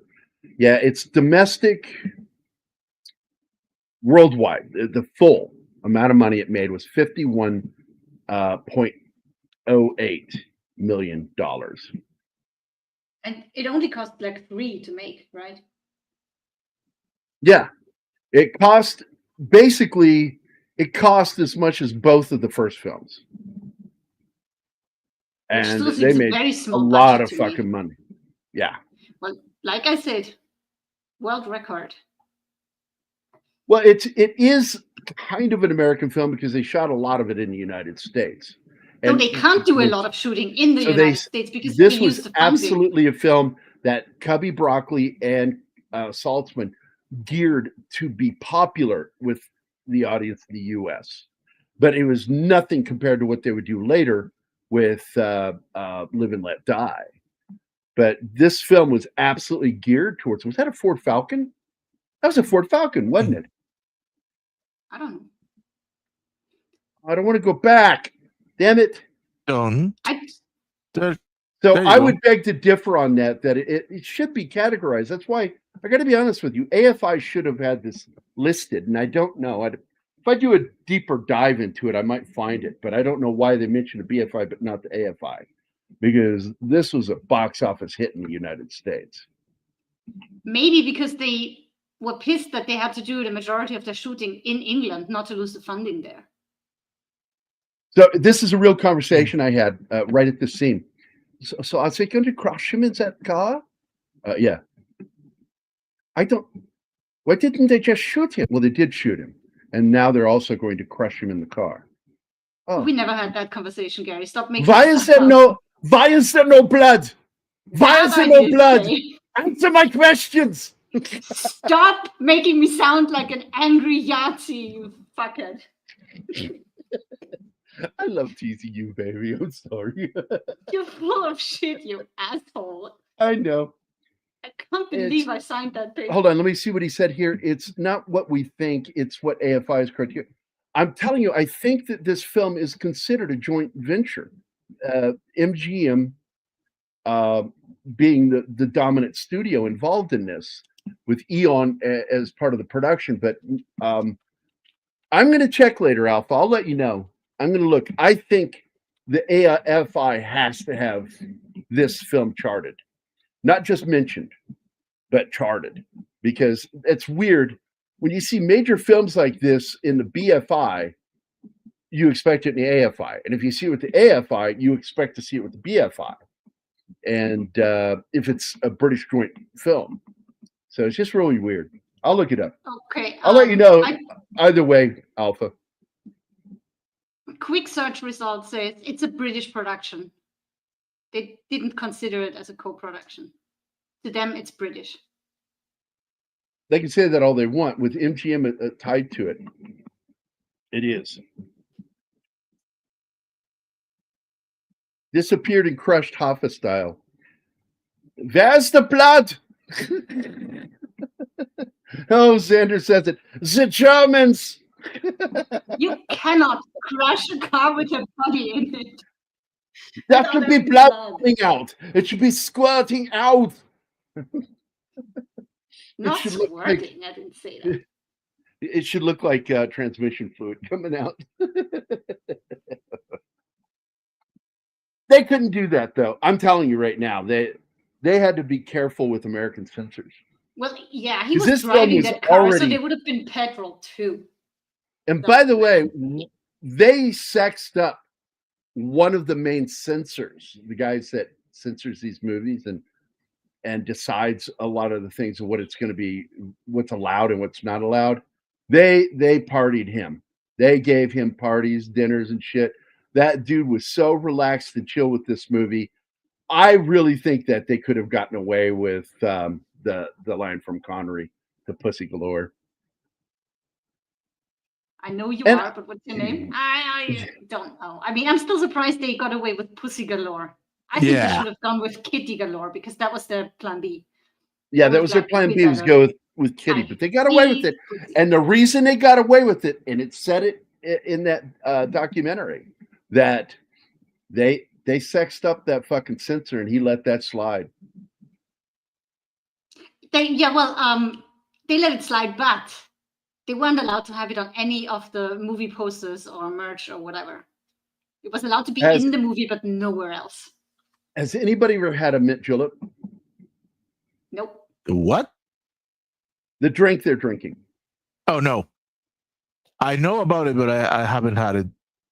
I grew up in the South, and I heard about it, and I've never, ever had one. But I was told by every single person who's ever had one, it's fucking delicious. And it's mint julep is an alcoholic beverage consisting of basically bourbon, Kentucky bourbon, by the way, sugar, which is already sugar in the bourbon, water, crushed and or shaved ice, and fresh mint. Yeah. No. And I know people that drink that shit like it was iced tea. Well, if it has water and ice. Alpha. I knew Alpha had one.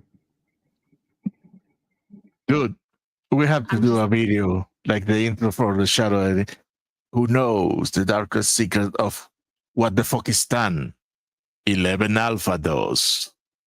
I have tried some great whiskey. Are you in my fucking time, but kidding I'm not me? a fan of the hard things. Baker, let me tell you something, buddy. I grew up in America when every restaurant and cafe and lunch counter fucking allowed smoking, and you'd be eating your fucking burger and fries with puffed smoke and secondhand smoke, because the puffed smoke's different smelling than the drifting smoke off of somebody's cigarette. And you get it all. You get it all. If I get lung cancer, it's from having grown up at a time when they allowed smoking in restaurants. I used to have my first cigar before breakfast. Good point, Alpha. It's basically a mojito with bourbon instead of rum. And I got to tell you, I don't like rum until I had it with orange juice.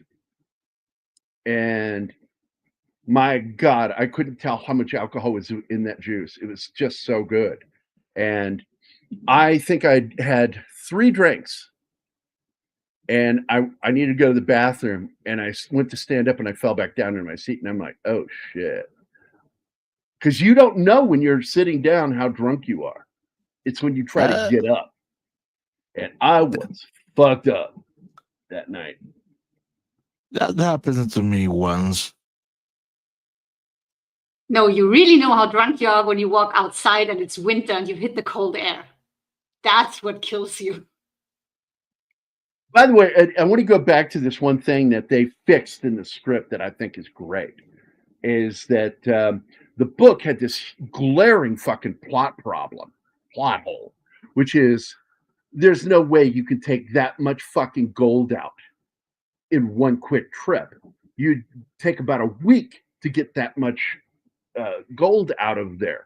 You can't keep them knocked out that long. So not only did they fix it in the film by irradiating, but they have James Bond explain why stealing it wouldn't make sense. So what are you doing? And that leads to the reveal. And I fucking love that.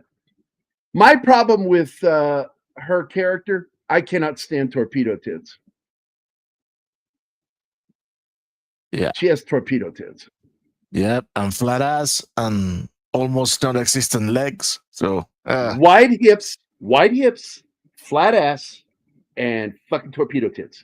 Not sexy to me at all. No. I like well, Anima's got a nice butt. She's got the stuff going on upstairs too. Just, Daddy likes it. Oh my God. Yeah, that was weird. Are you taking him to the woodshed? Gonna give him a spanking? Hey, we did Southern Comfort, I think, a long time ago, but either way it goes, I want to do that one again. I saw that they put out a 4K version of it, so I want to get the 4K copy.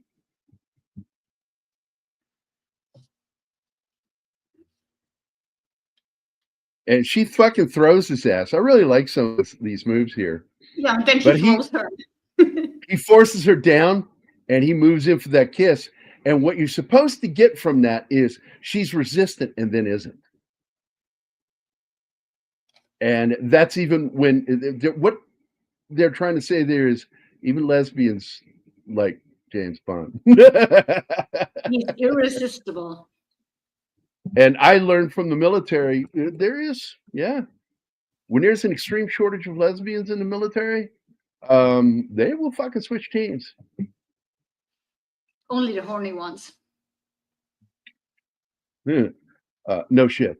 And I've always suspected that one girl. She's really pretty, but she's had a bodybuilder's, an athlete's body, and she's the one who punched me in the face. I mean, she fucking knocked me for a loop when she hit me. Like, that was a solid fucking punch, like being hit by a guy. And I looked at her, blood coming out of my mouth, and I realized, oh shit, she's Klingon. I guess I am too now.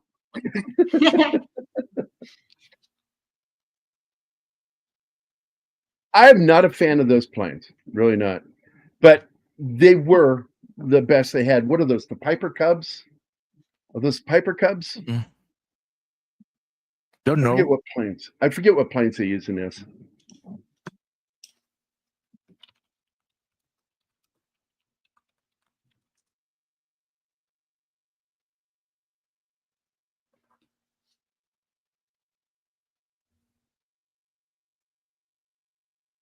Look it up real quick. Planes used in Go. The Lockheed Jetstar, the Piper Cherokee. Not okay, so it's still a Piper, but it's not the Cub. It's the Cherokee.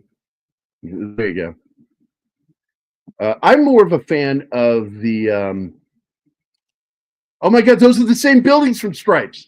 Oh shit, Alpha. Those are the same barracks from Stripes. You are so fucking right.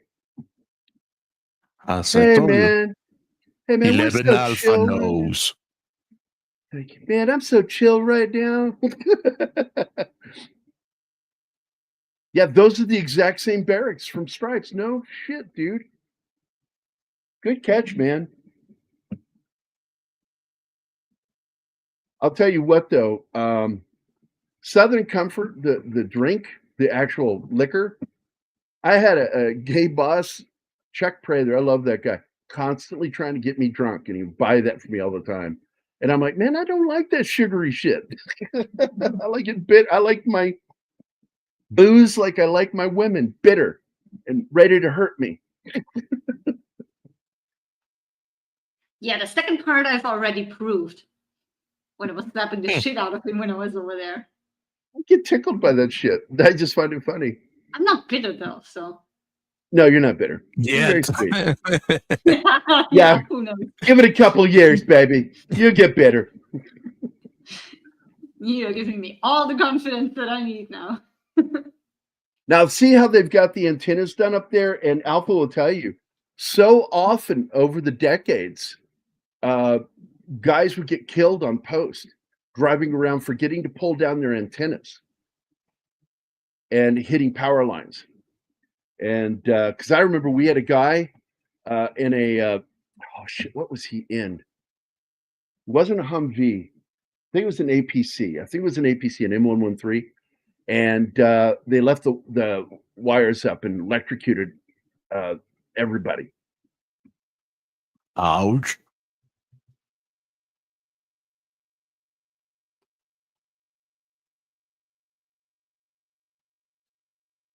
Oh, wait. What are we talking about here?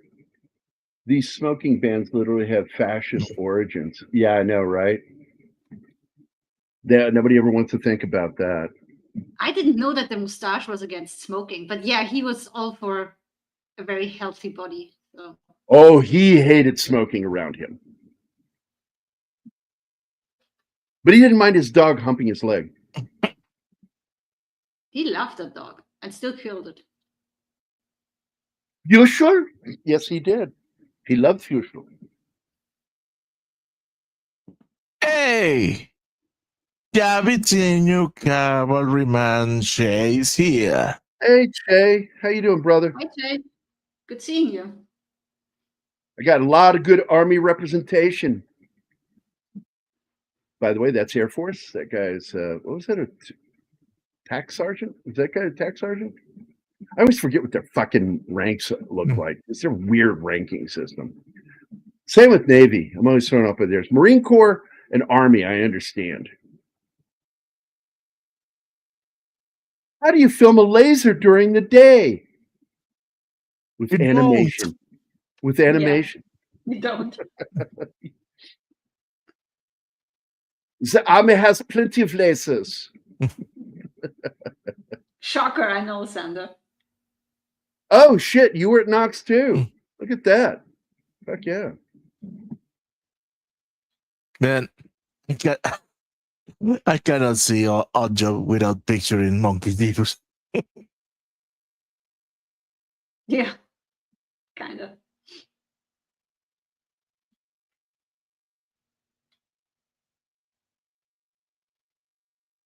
Get to the job. And that's interesting because we didn't have this. It's weird because I did basic at Fort Leonard Wood and I did AIT down at Fort Sam Houston in Texas.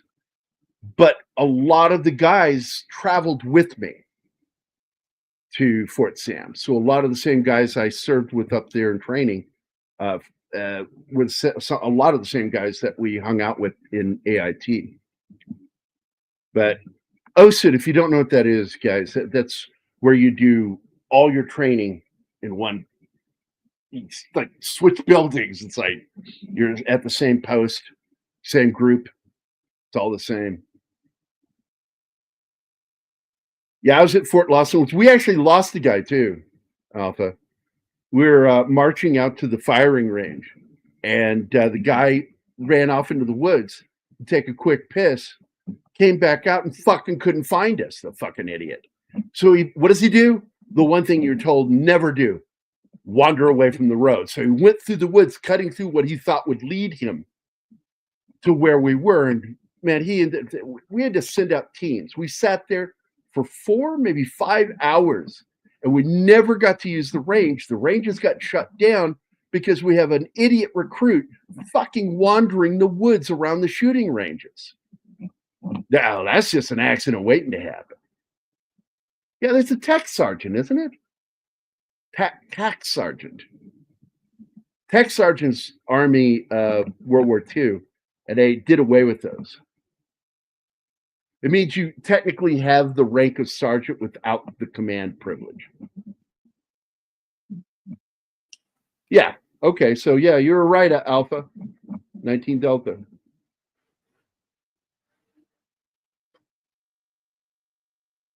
Oh, I know what you did, Sander. I don't. That's a plan. That's the name of a band, but Dr. Evil in Austin Powers uses that name for one of his projects. We call it the Alan Parsons Project. Looks like, which had a great song. My favorite song by them is "Eye in the Sky." I love that song. Oh, look at him with that fucking German submachine gun. Hey, Parrot Head. Welcome. Hey, Parrot. Hi, Parrot. I haven't seen him in a while. I see him all the time. He's always in the chat. Well, in the chat, in the groups, yeah, but not in the show chat. He's busy. He's like, fuck you guys. I got other things to do. But not today. He's here. Michael Wilson, who was Broccoli's stepson. That's right. This was the first film. This is the first film you worked on. Yeah, he's one of the soldiers. He's the assistant director in it too. First AD.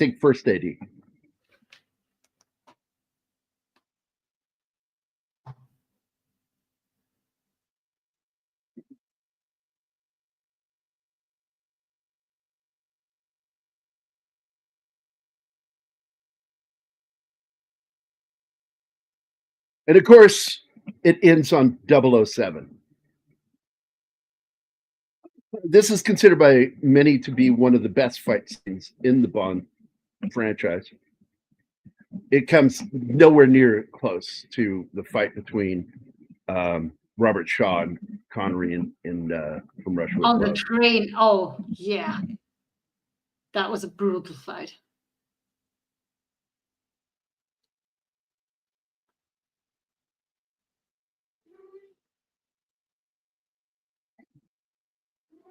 And the guy who plays Oddjob, he got his hand burned in his death scene, but he kept it together because he didn't want to interrupt the shoot. So yeah, he didn't hear the director say cut. So he that was continued Connery. holding. That was Connery. No, I'm talking about him. He continued holding the hat, and he didn't hear the director say cut. And so he got burned doing the stunt you're about to see. And he kept his cool. Never lost his composure. That's and not held how on I to the remember hat. that video that we watched. He goes, well, I'll go get my hat now, and I will come back and kill you. Okay? You wait here. I like that hat. It's a neat weapon if you know how to throw a frisbee. No, it's not. It's the dumbest thing ever. There it is. He electrifies the bars.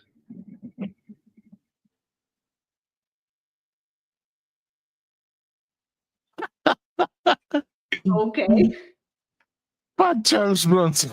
And you know the guy that does a parody of Oddjob in Austin Powers. Yeah. That guy's a fucking murderer in real life. Yeah, he's in jail.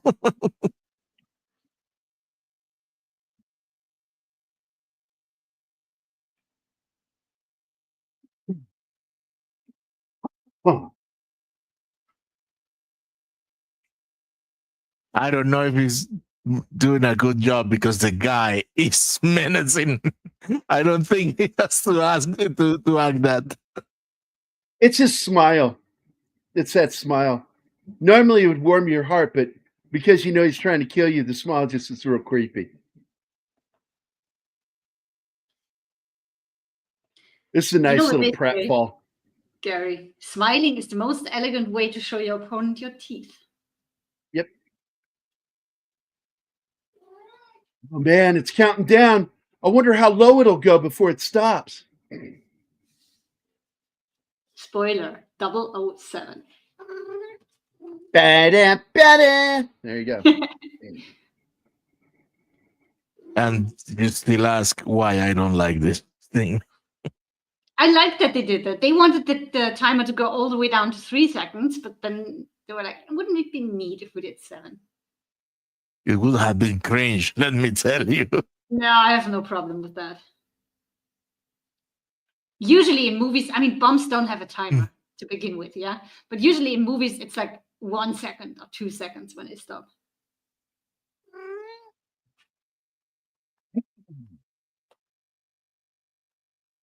I must have appealed to her maternal instincts. Love that. I already spoiled it, Sander, so I was Hey, it's General MacArthur. Man, after COVID. Oh, he's only 1 star. Ignore him.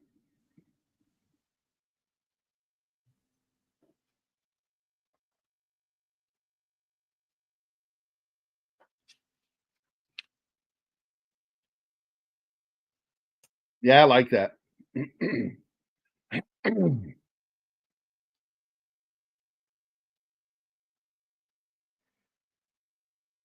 Oh, that's dark. Yeah. I'm going to kill the shit out of you, and then I'm going to eat you. Goldfinger, you ginger cocksucker. Oh, you got a gun. Oh, man. How you doing? I like gingers.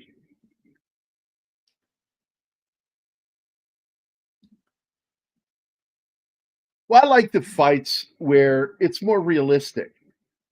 Today, you get these great choreographers in there, and everything looks too fucking clean, and every move is perfect, and it's too perfect, that's kind of annoying. Whereas real fight's brutal. The opponents don't know what the other one's going to do, so it's not neat. I like it when it feels a little more organic and real. Yep.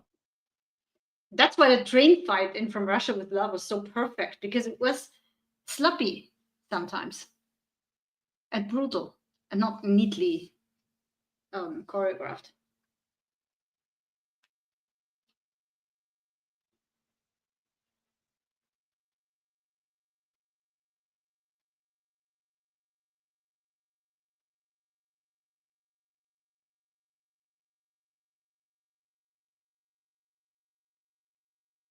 Yeah, and Thunderball is the last Connery film we'll do.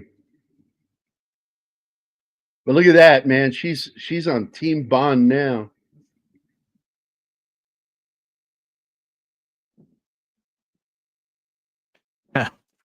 I'm not going to say anything about that.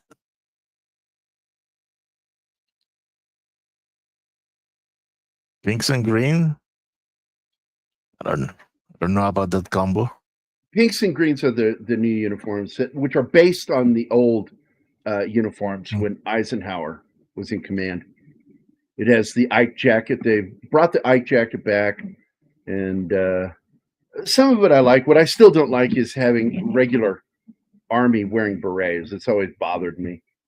They handed them out to us, and I wouldn't wear mine unless I was told I have to.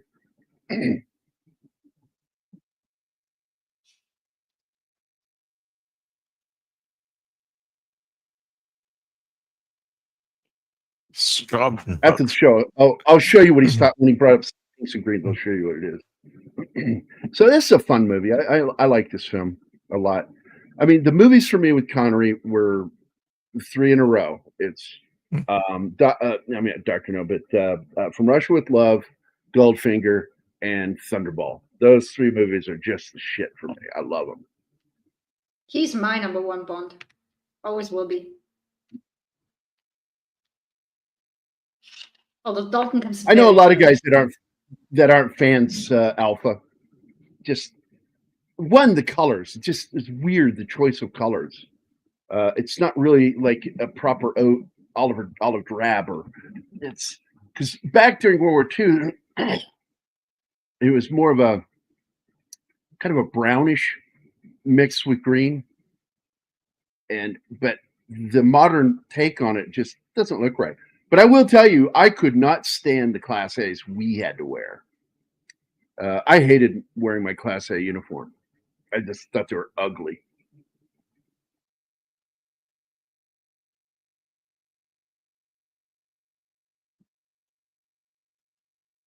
My favorite death scene?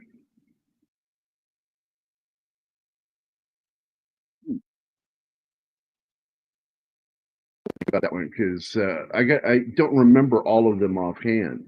So, but I like what should have been the death of Jaws, where he falls to his death, but is saved by a circus tent.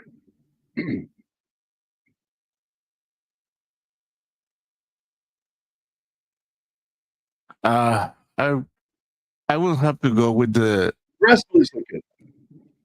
I will have to go with the last scene of Casino Royale when Bonds get the guy who's about to board his car. That's good. Oh, okay. All right, there you go. Even though it's not one of my favorite films, because I'm not a fan of it. But in Skyfall, I fucking love the way he kills. Yes, at the end. Yeah. And he delivers that line as he's breathing his last breath, last rat standing. And I'm like, that's a good fucking line. I have to admit, that's a good fucking line. Last rat standing. Because he gives him that whole fucking story about, rats on an island and how they were starved until they would be so ravenous they would only eat other rats, and they develop a taste for it. And then they would unleash them. And of course, the winner is the last rat standing. And of course, that ends up being used at the end there when he kills him. Shone like a glove because it's his swan song. I hate that movie, though. It's so fucking bizarro. Bizarro. It's weird. It's a weird fucking movie. That was a funny death scene because they couldn't use the name Blofeld, but it's inferred that that's Blofeld in the wheelchair with the cat and drops him down the fucking chimney stack on a fucking foundry. Yeah, for your eyes only.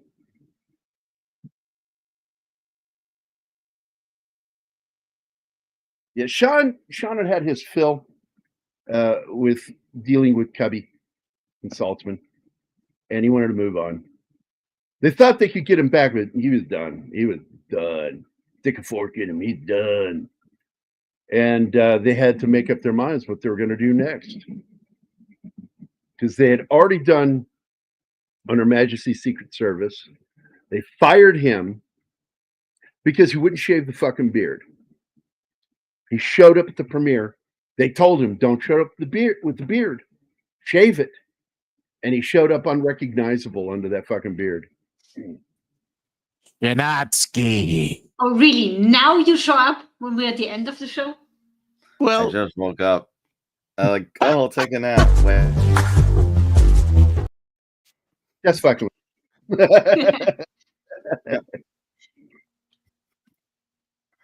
Oh, man. And of course, I will play this one again because I like it. Girls I've ever seen. Thank you, but I think my mouth is too big. No, it's the right size. For me, that is. Yeah, you didn't make it. You didn't PG it up by saying "for me." That is. That just makes it even more perverted sounding. That was the point. And that was that Nikki chick that she voiced so many of the Bond women because their voices weren't right. She even voiced some of Jane Seymour in what is it? Live and Let Die. Jane Seymour was done too. It's like, what? Jane Seymour? Yeah, Jane Seymour. How many of them knew they were going to be redubbed ahead of time? Probably none of them. I would bet that the decisions were almost always made because they would listen and they're like, voice just isn't working.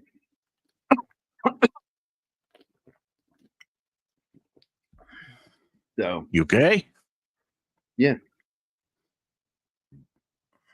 So let's get the hell out of here, guys. I want to thank Gambit, Slasher Fred, 11 Alpha, Simon Graves, Tom Baker, Keely Chow, Penny, Cavatino, and that is that everybody?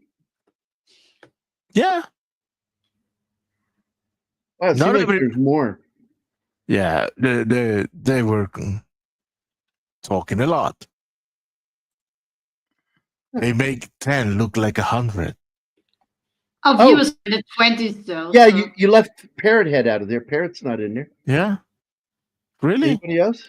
Yeah, he's not in there. Right. Sorry. So, again, I see we have that new guy, Simon Graves. Good to see you, man. Hope you enjoyed the show. This is a show where we talk about movies we like to talk about. Instead of most of us negative, like. Yeah, most of you. Where the whole idea is to get away from all the pervasive negativity and talk about stuff that's great. So, and enjoyable. Oh, Zach shows up at the last minute. Well, that's his thing. That's his prerogative. He is Zach's after all. So hey, fuck you, Kyle. He's that guy after everybody is rescued, shows up, goes, hey, do you guys need me to do anything? No, we're good. We got everybody. Hey, man, drinks all around, right? Yay, we won. It's like, dude, you didn't even fucking help. Oh, we have a breach. Breach by Jay. Uh-oh. That's maybe we only need like 3 stink bombs. Better give me the other ones. Okay, I drop these 3 stink bombs, smell out the joint, and slip out the back door. Brought to you by Pop Culture. The best burgers in New Jersey. Yeah. Helen Place is here. Welcome. We are ending the show now. So rewind. Hello, Hale. Yeah, we are not starting over. Fuck that, Zax. No, here's what I'm going to do. Zax, Hell in Place, on 3, rewind, and then when you get to the end, I'll have a special message for you. All right. 1, 2, 3. All right. Do you think they went all the way back to the beginning yet? No, I don't think they're gonna do it. All right, I'll give them a few more seconds. They're not gonna do it. 2, 3. Now they did it. I trust them to do the right thing. All right, guys. Welcome to the end of the show. I'm glad you wound it back to the beginning of the show so you can catch it all. Fuck you both. Show up on time next time, bitches. All right, man. We're going to get out of here. Shanatsky, you want to say anything before we go? Anima? Anybody want to say bye? So I can end the show? Bye. Goodbye, everybody. Bye. There we go. That was so nice. Oh, CJ Prime. I'm sorry. Rewind. Yeah, rewind. Get to the end. All right. On 3. 1, 2, 3. And he should have rewound now. Oh, and Stephen, too. My special message to CJ Prime: show up on time next time, motherfucker. Why are you not on the show, Stephen? We miss you. all the positivity. We get the drink. It's a mint julep. You won't like it.